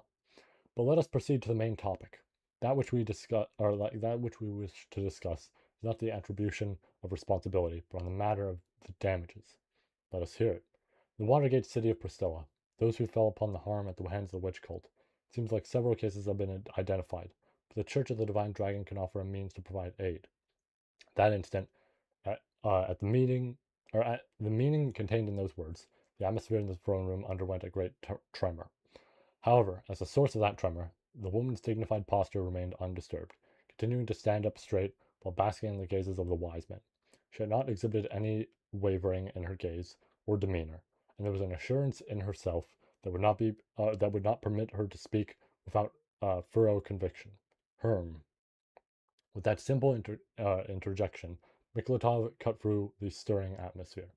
Nevertheless, even Mikolatov, a man of preeminent wisdom within the kingdom, could not help but be surprised by the woman's proposal. And so, as the wise man caressed his beard with a slight amount of relentlessness, supposing that is indeed true, could not hope to ask for anything more. Bringing the matter up with the royal castle was. If we had gone ahead and proceeded to act without permission, it would have been received or it would not have been received all too well. Correct? Moreover, the ones who would not receive it well would not just be limited to us at the castle, but the witch cult too, after all. To the fact that that went without saying, the woman drew back her slender chin in agreement with Mikolatov. Naturally, if they were able to neutralize the harm the witch cult had dealt, it would certainly be an undesirable event for the witch cult. Ergo, the Church of the Divine Dragon wished for something. The kingdom's certain protection. Due to the distance between we who have governed national politics and the Church of the Divine Dragon that governs religion. Something of this nature has never truly taken shape over many years. Yes, indeed. On this occasion, we wish to actualize that. That is the collective will of the Church of the Divine Dragon. In order to push favor in that decision, I have a proposal. A proposal, and that would be, first of all, allow me to present you a demonstration of the relief we are capable of providing. Placing a hand over her chest, the woman declared so, causing Mikolatov to raise his eyebrows. That was a welcome request. As she said, it was a proposal to provide a basis for their decision, so they could not object to it. Merely to bring a victim from the Watergate city all the way to the royal capital would be. There ought to be someone you have in mind. Let us make that person the first. Very well. First, I grant you permission to propose this matter. Commander Marcos. Yes, sir. His name called out by Mikolatov, the titan of a man clad in armor from head to toe, commander of the royal guard, Marcos, responded with a booming voice and stepped forth, bowing before the seats of the council of wise men. Could you please escort her? This shall be regarded as a matter of great importance to the kingdom. Be prudent. Understood. I shall be accompanying you. Yes. Your face is... No, your whole body is rather large. I look forward to working with you. A small bow of her head. A degree of gentleness dwelled in that woman's expression. Perhaps that was because the discussion proceeded in accordance with her wishes, and the purpose of the Church of the Divine Dragon visit seemed it would be fulfilled. Understanding that it would thus catch her a bit off guard, Mikolatov decided to ask her a certain question. Calling herself a messenger from the Church of the Divine Dragon, the woman had gathered Mikolatov and the other leaders of the kingdom at the castle in the early morning, and so he asked about the aspect of her that had attracted even more attention than simply the involvement with the Church of the Divine Dragon. That was, excuse my terrible impoliteness, but may I ask your name, Miss Nunn?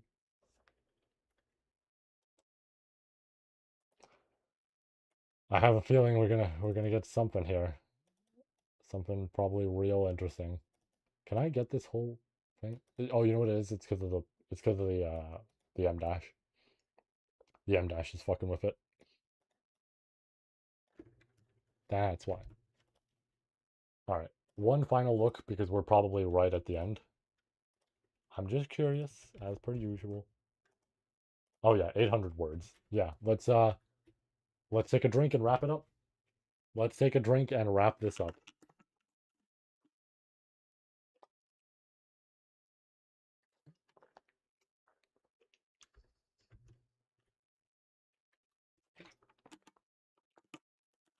Ah,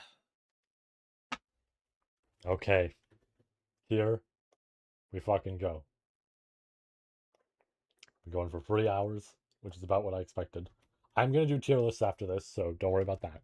I do intend to do that. But yeah, I'm a nun sent by the Church of the Divine Dragon. Brought there directly by Marcos, the woman paid a visit to the royal residence.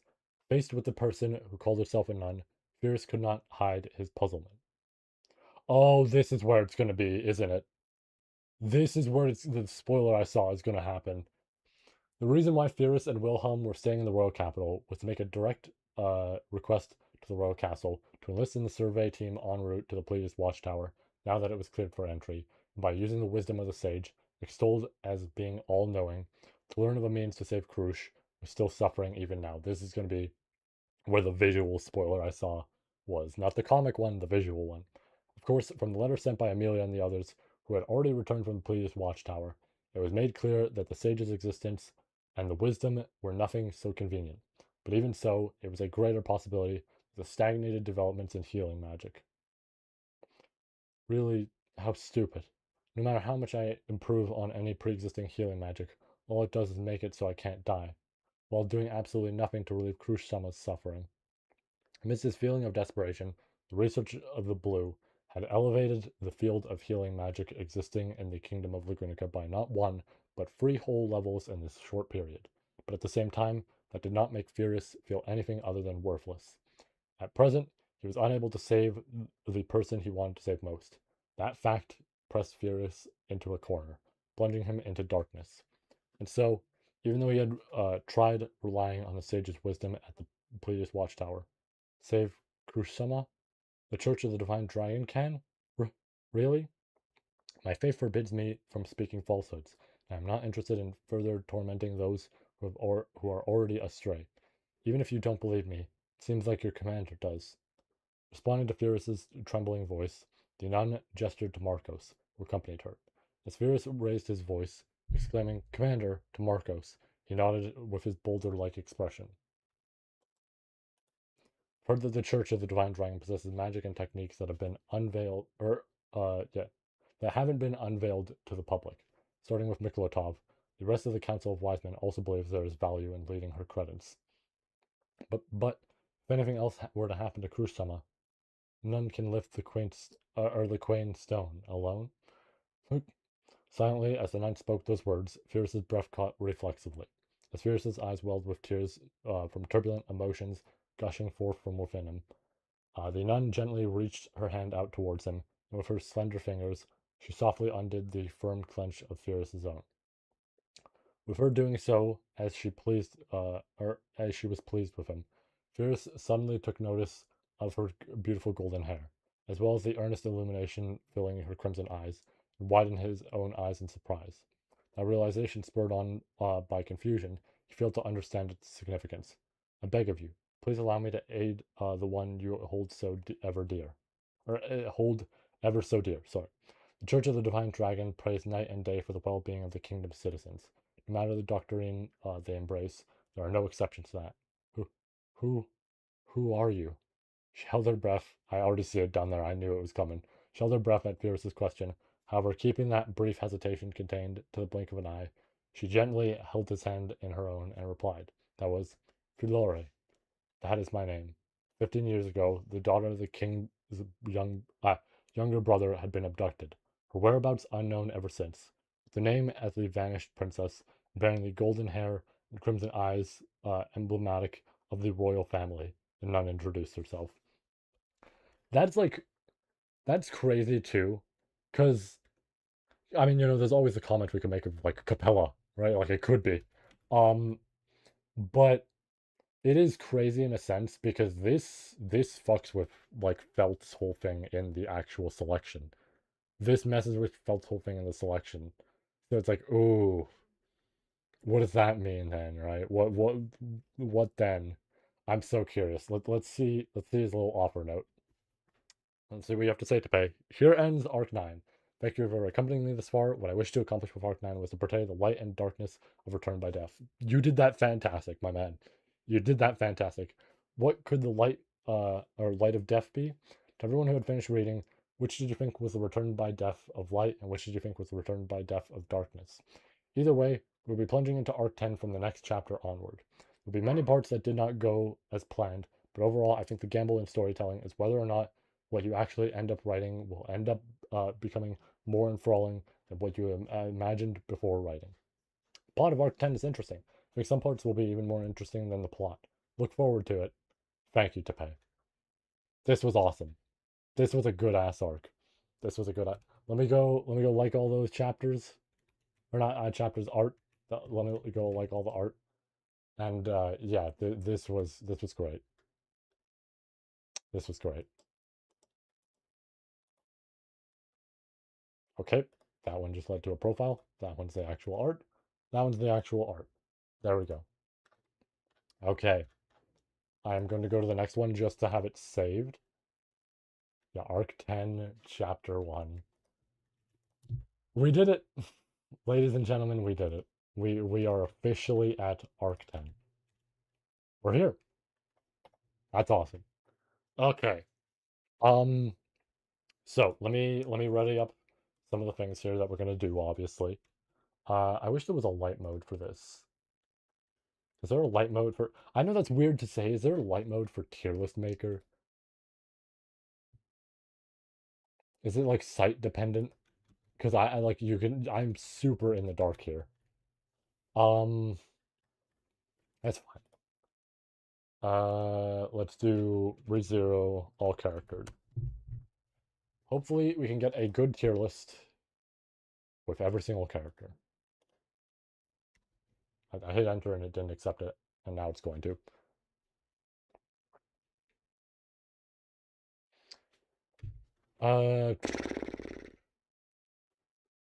That's the problem with this site. It's like it's a pain in the ass to actually get like a proper tier list for this.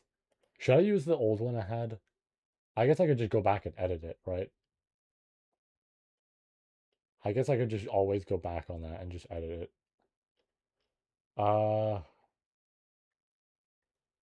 Because it's a lot of like anime only stuff. Like, yeah, let me sign in. Let me make sure it didn't do one thing because it does one thing sometimes that I despise. One thing. Yeah, no, it's fine. Okay. Um, okay, so the list I'm looking at is an old one, but this is because uh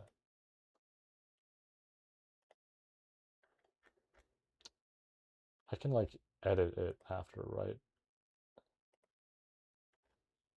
No, I can't. Fuck. Um,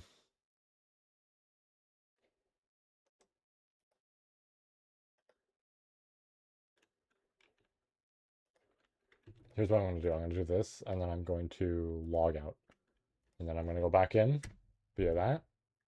We do the come on, man. Uh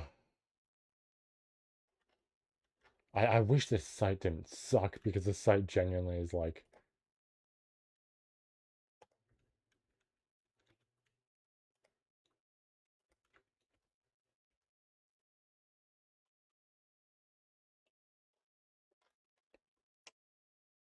ah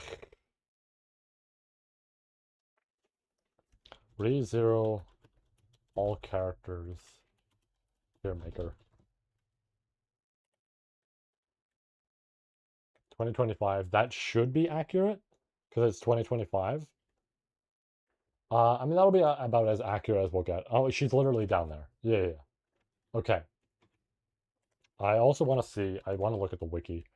I want to see this volume. I want to see the art in this volume because I didn't get to because I was waiting on this. Um, I mean, obviously there's the cover. I've seen the cover, right? But that's actually a really good cover. Now knowing the context, that's a really sick cover. That's a really good one.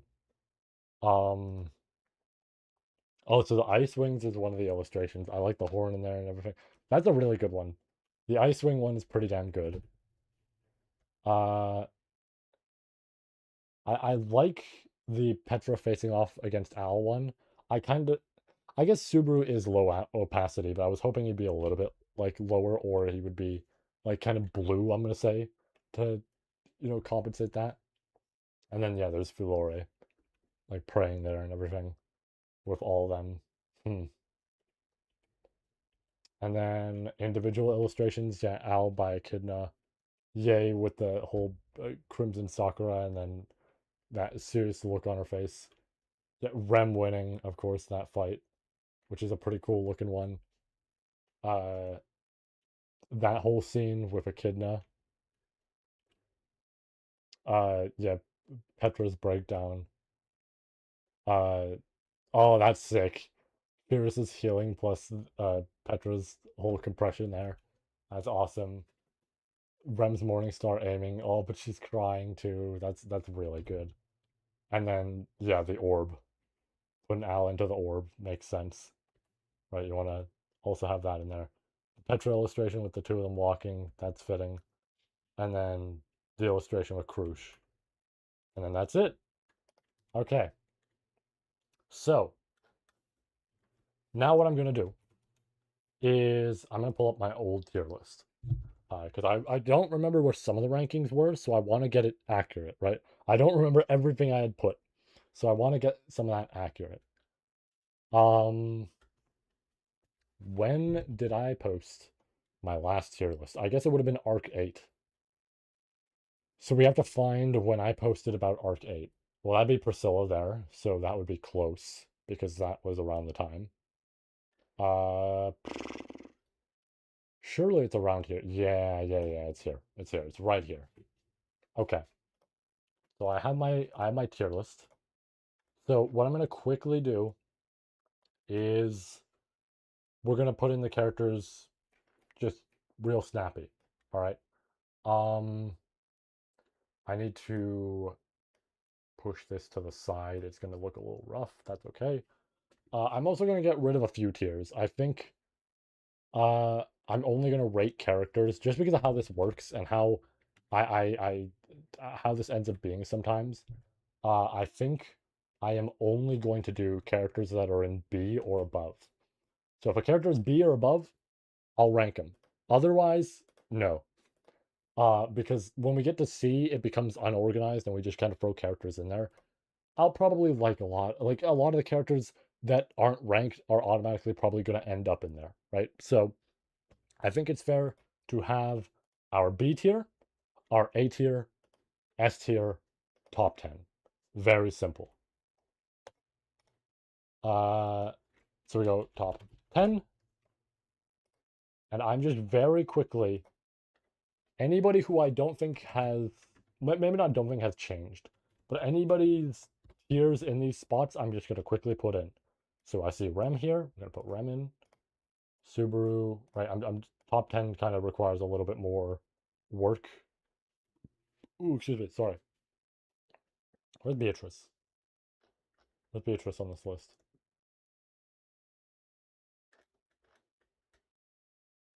I did not see her at the immediate top unless I'm blind. I actually don't. Where the fuck is Beatrice?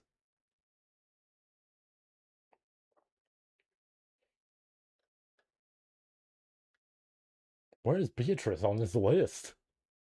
Genuinely, like, what the fuck? She would be at the top, would she not? It's Beatrice.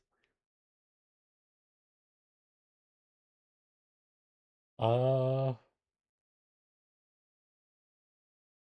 I know I haven't. I'm also going to mention, I know I haven't switched it over yet. I'm just waiting to put these in to at least get that done. Did this list forget Beatrice? No shot, they forgot Beatrice of all characters. There's no fucking way.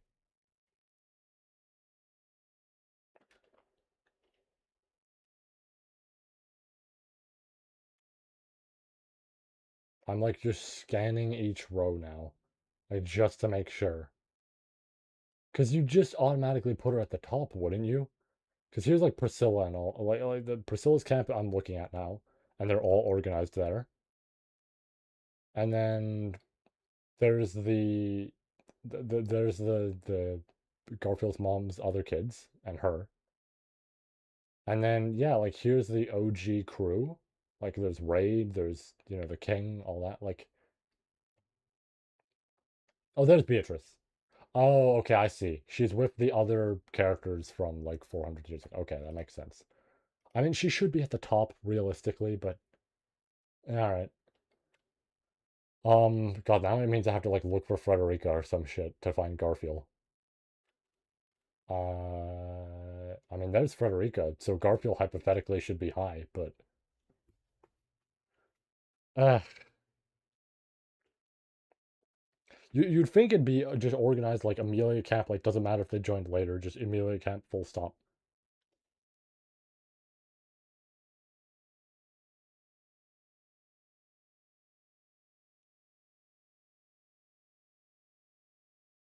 See, now I feel blind because I'm not seeing Garfield. Ah,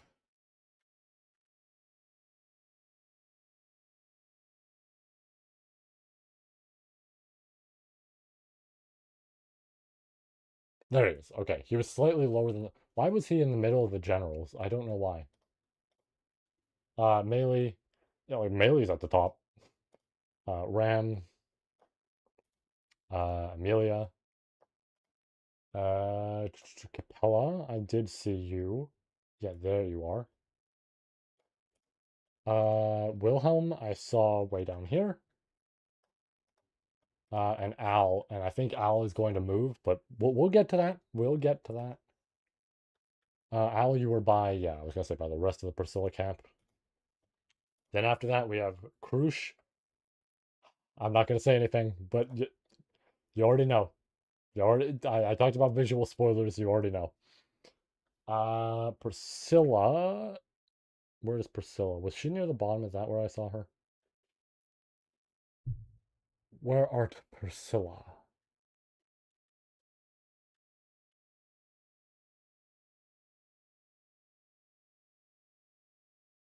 There she is. She was actually at the top, and I'm just blind. Julius, yep. Shaula. She was, I think, lower, which would make sense given, you know. Yeah, there she is, by the Arc 6 sort of stuff. Rui, or Louis. There she is. Or Spica, because I mean, that still counts. Raid, you were right here. Okay. Echidna, surely you're not too far off. There you are. Echidna. Teresia, yup. These two are going to require a scroll because I saw Tanza and Yorna. And I know for a fact that, yeah, Yorna's down there, so Tanza would be over here. Yorna. Okay, that's our S tier. Now we go for the A tier. Put in Fierce. Where is Miss Bowel herself?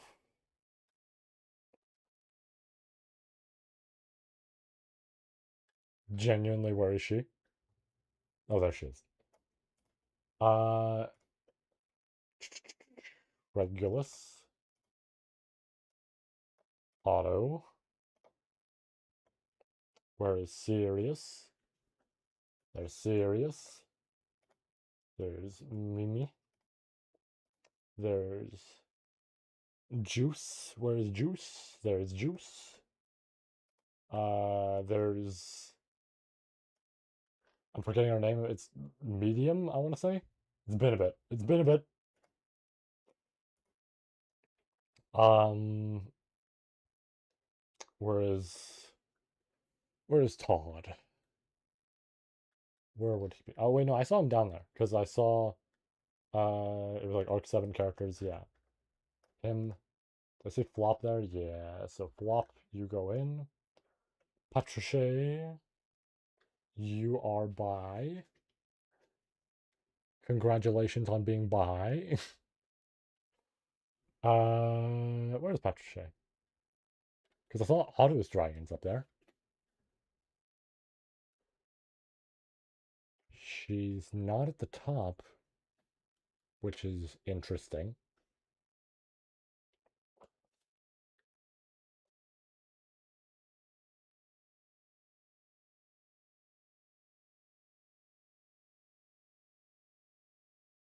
Where is this dragon? Like now I'm just like looking at it like just fully like, wait, hold on, where is the dragon? Because there's autos that I'm looking at.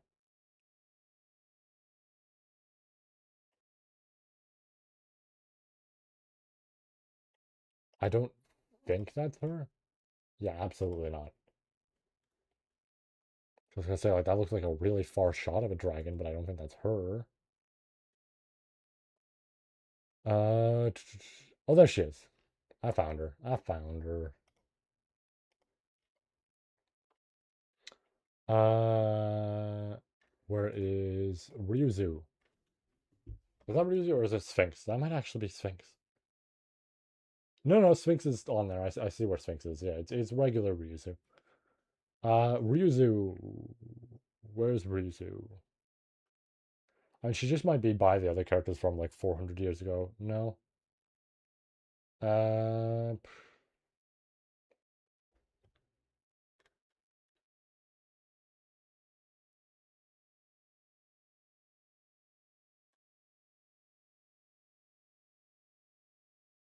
I feel like I just saw her and my eyes like moved past her and then wanted to go back. Where the fuck did I just see that?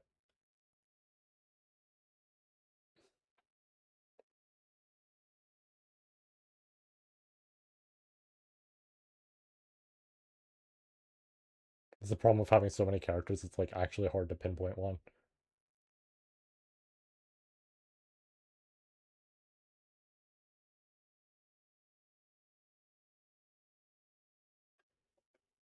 Huh. Let me try that one more time.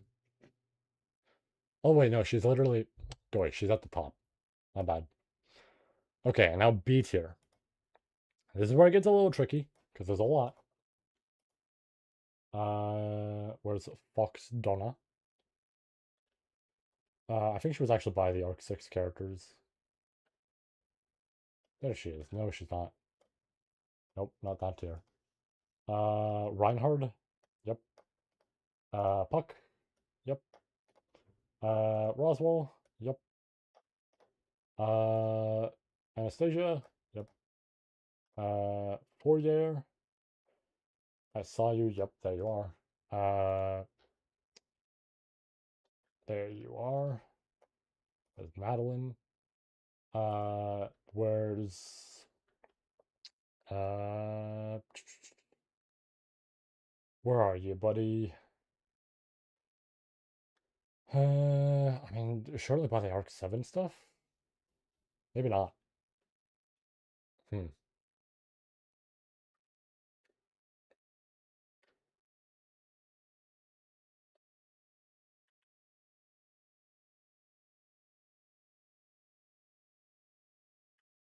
Maybe he would be.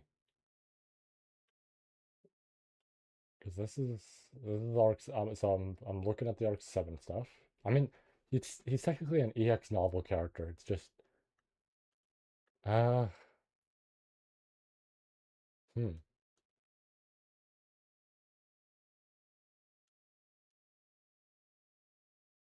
Unless they changed the illustration they used for him.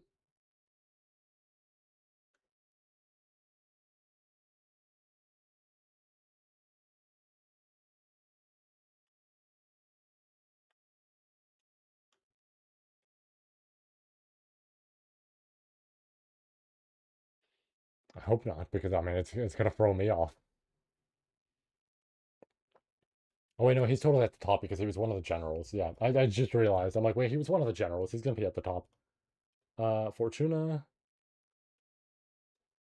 Uh, there you are. Vincent. Lay. I saw you because you, yeah, were right there. We got Felt. We got Albert. Where is he? He should be at the top. Why is he not at the top? There's other generals that are at the top, but he's not. He's one of the generals. There he is. Found him.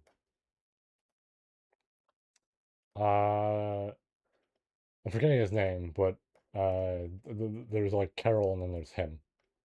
The two that get together. Shield Man, no voice. Archaea. Uh, where's Kurgan? Where is Kurgan on this list? Oh, there he is. He's actually at the top.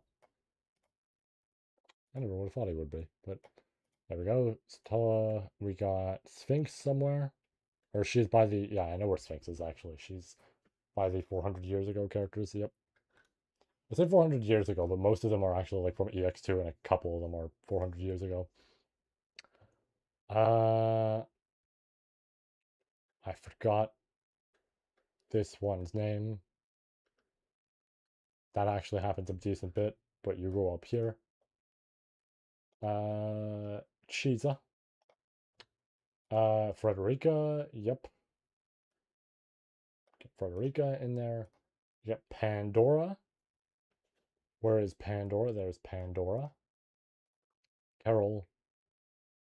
I'm gonna put a character at the top so I know to put them on there afterwards. Um,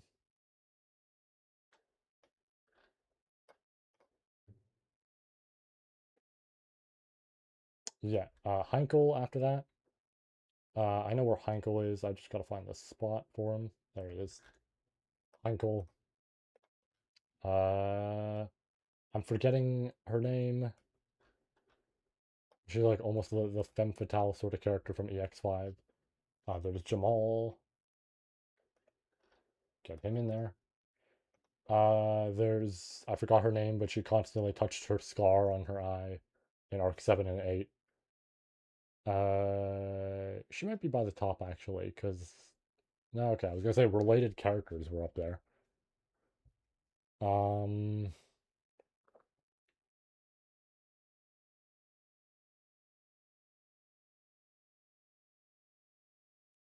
there she is. Right, because she taught two of them, so she'd be down there. There's you, who I forgot the name of, but you had the big gold armor. There's all the dudes that helped Subaru out on the Gladiator Island. I remember. Well, actually, I guess specifically that guy was up there. Now that I'm looking at it, I'll put Hallibill in there just ahead of time.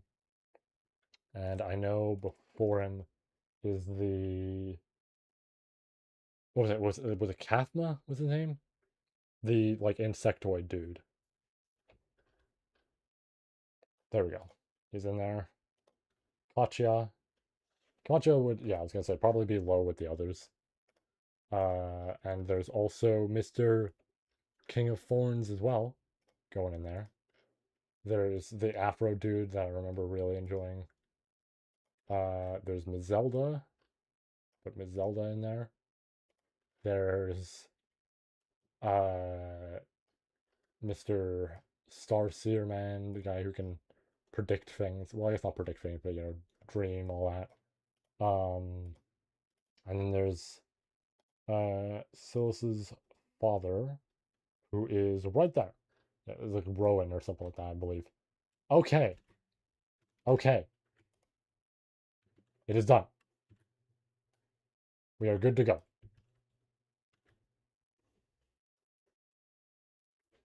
So now I get to show it. Okay, so this is the tier list as it was before. Did I just close it? No, no, no, it's right here.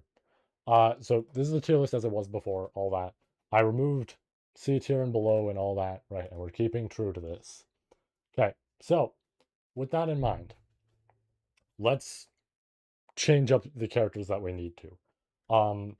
Additionally, any characters I might want to put on there now because of Arc 9 or like whatever it may be can be put on there. Now, I don't know that there's really any because they didn't introduce that many characters for Arc 9. We kind of just knew about the characters as is. Um, so as a result, not many are going on. Obviously, there is one though. There is one exception to that. We will get to her.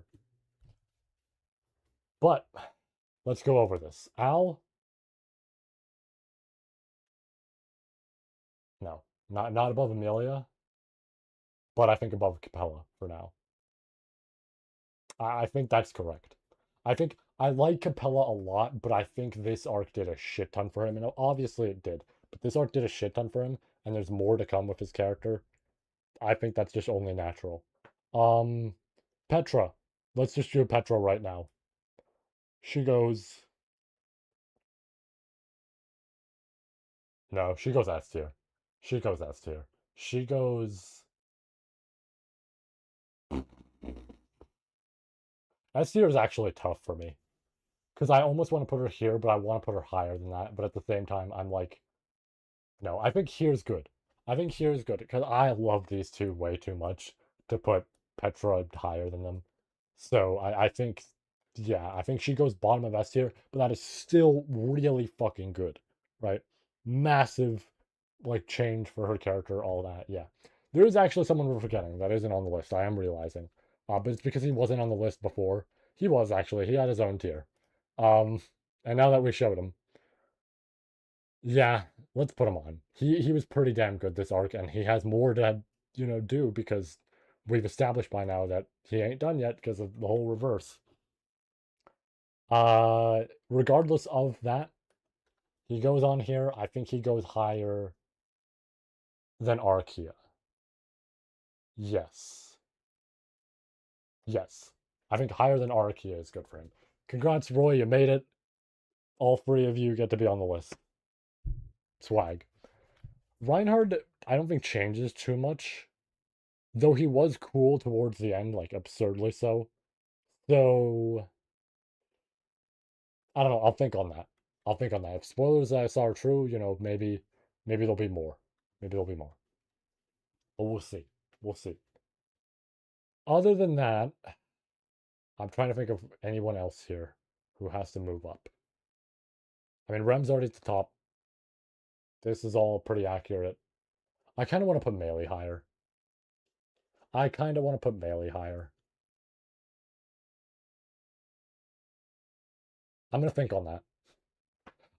I saw an influx of Melee art. I don't know if Melee is gonna be super, super involved with the next arc. If she is, maybe that'll do it. But we'll save that for now. I think I actually did have a tier list saved on my bookmarks, and I forgot to use it. Oh well. Um, I mean, we'll use this one from now. I'll bookmark this one. I think outside of that, there's obviously one character to go. Yeah, I know, but I think outside of that, that is overall correct. Not much changed, but the changes that were there are very significant. Right? Again, one, two, potentially Melee going up, right, which is a huge deal. Um, and then yeah, Roy making it onto the list. Let's talk about Ye. Ye goes like honestly, like right here. Ye was really good. And she still gets to be a character as a result of everything that happened. I think Ye was great. I think this whole arc for her was really great, and I'm glad she got to be a sidekick to Al. Oh, you know what? I forgot Heinkel. Heinkel, you go up. Absolutely. You go, I would say, past Flop, past Todd.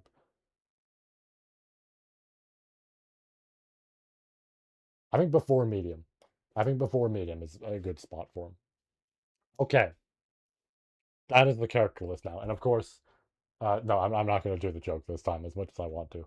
Uh, I mean, okay, let's be fair. Let's be fair. Let's give him a genuine ranking this time. No more of the same joke and everything. Let's give an actual ranking here. Where is he? Hi. I think you deserve to go on here. You're pretty damn cool. You get to go. Uh, it'd be funny to put him right beside, but I think higher than that. I think there is actually a good spot. Yeah. Okay. So that is the character tier list as of Arc 9, right? I will I guess I will snippet this, right? Just so I have it. Just boom, I'll post that on Twitter after, right?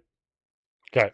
So, with that in mind, I would now like to bring us back to this, right? Let's close up the character tier list I had before, right? Again, not much has changed, just this, or like it's just like this now. There you go, right? And Krush has top 10 potential. If what I've been seeing might be true, oh, Wilhelm should maybe go higher. I'll consider that. Um, but Krush has very much top 10 potential. going on. We'll see on that. Because I saw she's on the volume cover the next, and they literally cliffhangered with her. We will find out if she. Oh, you know who should go up? Felt. Sorry, I have to snippet it again. Felt should go there. That's good. Let's do that one more time. I think outside of that, though, this is like accurate. I think this is like, no, this is about pretty accurate. I'm like looking it over again just to double check. Yeah, yeah, yeah. Okay, that is the list. So now we go back to this, right? I have this open because I just wanted to bookmark it. Don't worry about that. Um, I think this ranking is still true, right? I think I still hold by this ranking for S plus on Arc 9 and everything. It's the only other arc to make it this high. And I would go as far as to say this. This is what I've been waiting this whole stream to say. Depending how good Arc 10 is, because I've heard some good comments about Arc 10. Depending on how good Arc 10 is. And let's not get cocky with this. But this has some potential as well, much like the whole thing with Crush, to be my number one series. I would have never, ever said that prior to Arc 9, right? I would have said, oh, this series has some like great highs, right? And very like not necessarily low lows, right? All that sort of shit. But I'd say the same thing about Fist of the North Star. And I fucking love Fist of the North Star with all my heart, right? That's a big thing here. Is that I don't think much of that would have changed normally, right? Normally with this series, that sort of thing wouldn't have changed, right? But Arc 9 was so absurdly good. Because even that, like, grand reveal at the end, the grand twist, I think that was still fantastic to a point I am willing to keep it up here. And I'm thinking, if Arc 10 is insane and, like, it also goes up there or some shit, I think this series becomes the number one. I think this series becomes the number one, and there's not even that much left for arcs. It's like I think it just solidifies itself as number one. Because I've said this before, ReZero and Fist of the North Star are like the two untouchable series. Like they're in my top 10, and I don't expect anything ever to overthrow them. Right? Other series have overthrown each other in lower ranks. These two never. Right? So I don't think it's ever going to happen. But I did consider there was always a possibility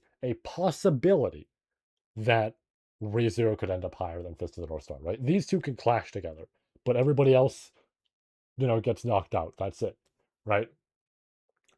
This is the point where I would say, yeah, it's very possible. It's very possible that if I really enjoy Arc 10 as much as I do, because I fucking love Fist of the North Star, man. It's prequel, everything about it I love. But it's like, this is a tough contender. This is when a series is this good for two arcs that I'm willing to put it up here. I've changed the name from peak to S plus because I can't call that the peak anymore when this literally exists. So yeah, um that's that. That's that. That is how high uh that is how high it ranks for me. Um so yeah, we are we're gonna end off there. We are going to, sorry, we're going to end off there, and that'll be it. Oh man. Oh man.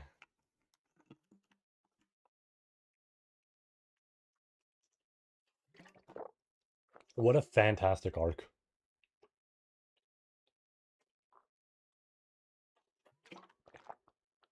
That was so good. That was so damn good. And again, very minimal changes to the character tier list, but those changes are so significant. Yeah. All right. Nothing much more to say. We're going to end off here. We'll be back on Wednesday, early in the morning, for Deltarune. I'm so fucking excited. This was so damn good. And then yeah, after the whole Deltarune stuff, after I honestly, ideally I want to get this universe video out as soon as I can. So maybe I'll try and prioritize that over just jumping right back in like too quickly. I'm saying too quickly. I think we will jump back in while I am working on it, but I think too quickly, like just right after Deltarune, I don't know about that. I might take a little bit of a break. But we'll get back into it. We will get back. I will try and catch up so that I can read these chapters while they're dropping, like translated and everything. And yeah. But until then, I will see you all Wednesday. So take care. Have yourselves a great day, great night, whatever it may be. Stay safe. And I will see you all with Deltarune or the next video or the review, because we have the review coming out. I also have to work on the thumbnail for that. So you know what? That is also fair that I should wait before we start into Arc 10, you know what I mean? Maybe that's the big priority. Uh like in terms of the thumbnail and everything. Oh yeah, and you know, EX6. I'll figure out what I'm gonna do there. But yeah, we'll be back with whatever it may be. Deltarune, uh, the review, all that. You know, maybe Arc 10. Yeah, I mean, just whatever you know you end up showing back for. Who knows? You're the viewer. You get to determine that. But take care, everyone. Have a great night. Stay safe, or great day, either or. Right. But again, stay safe, and I will see you all next time. Take care, peeps.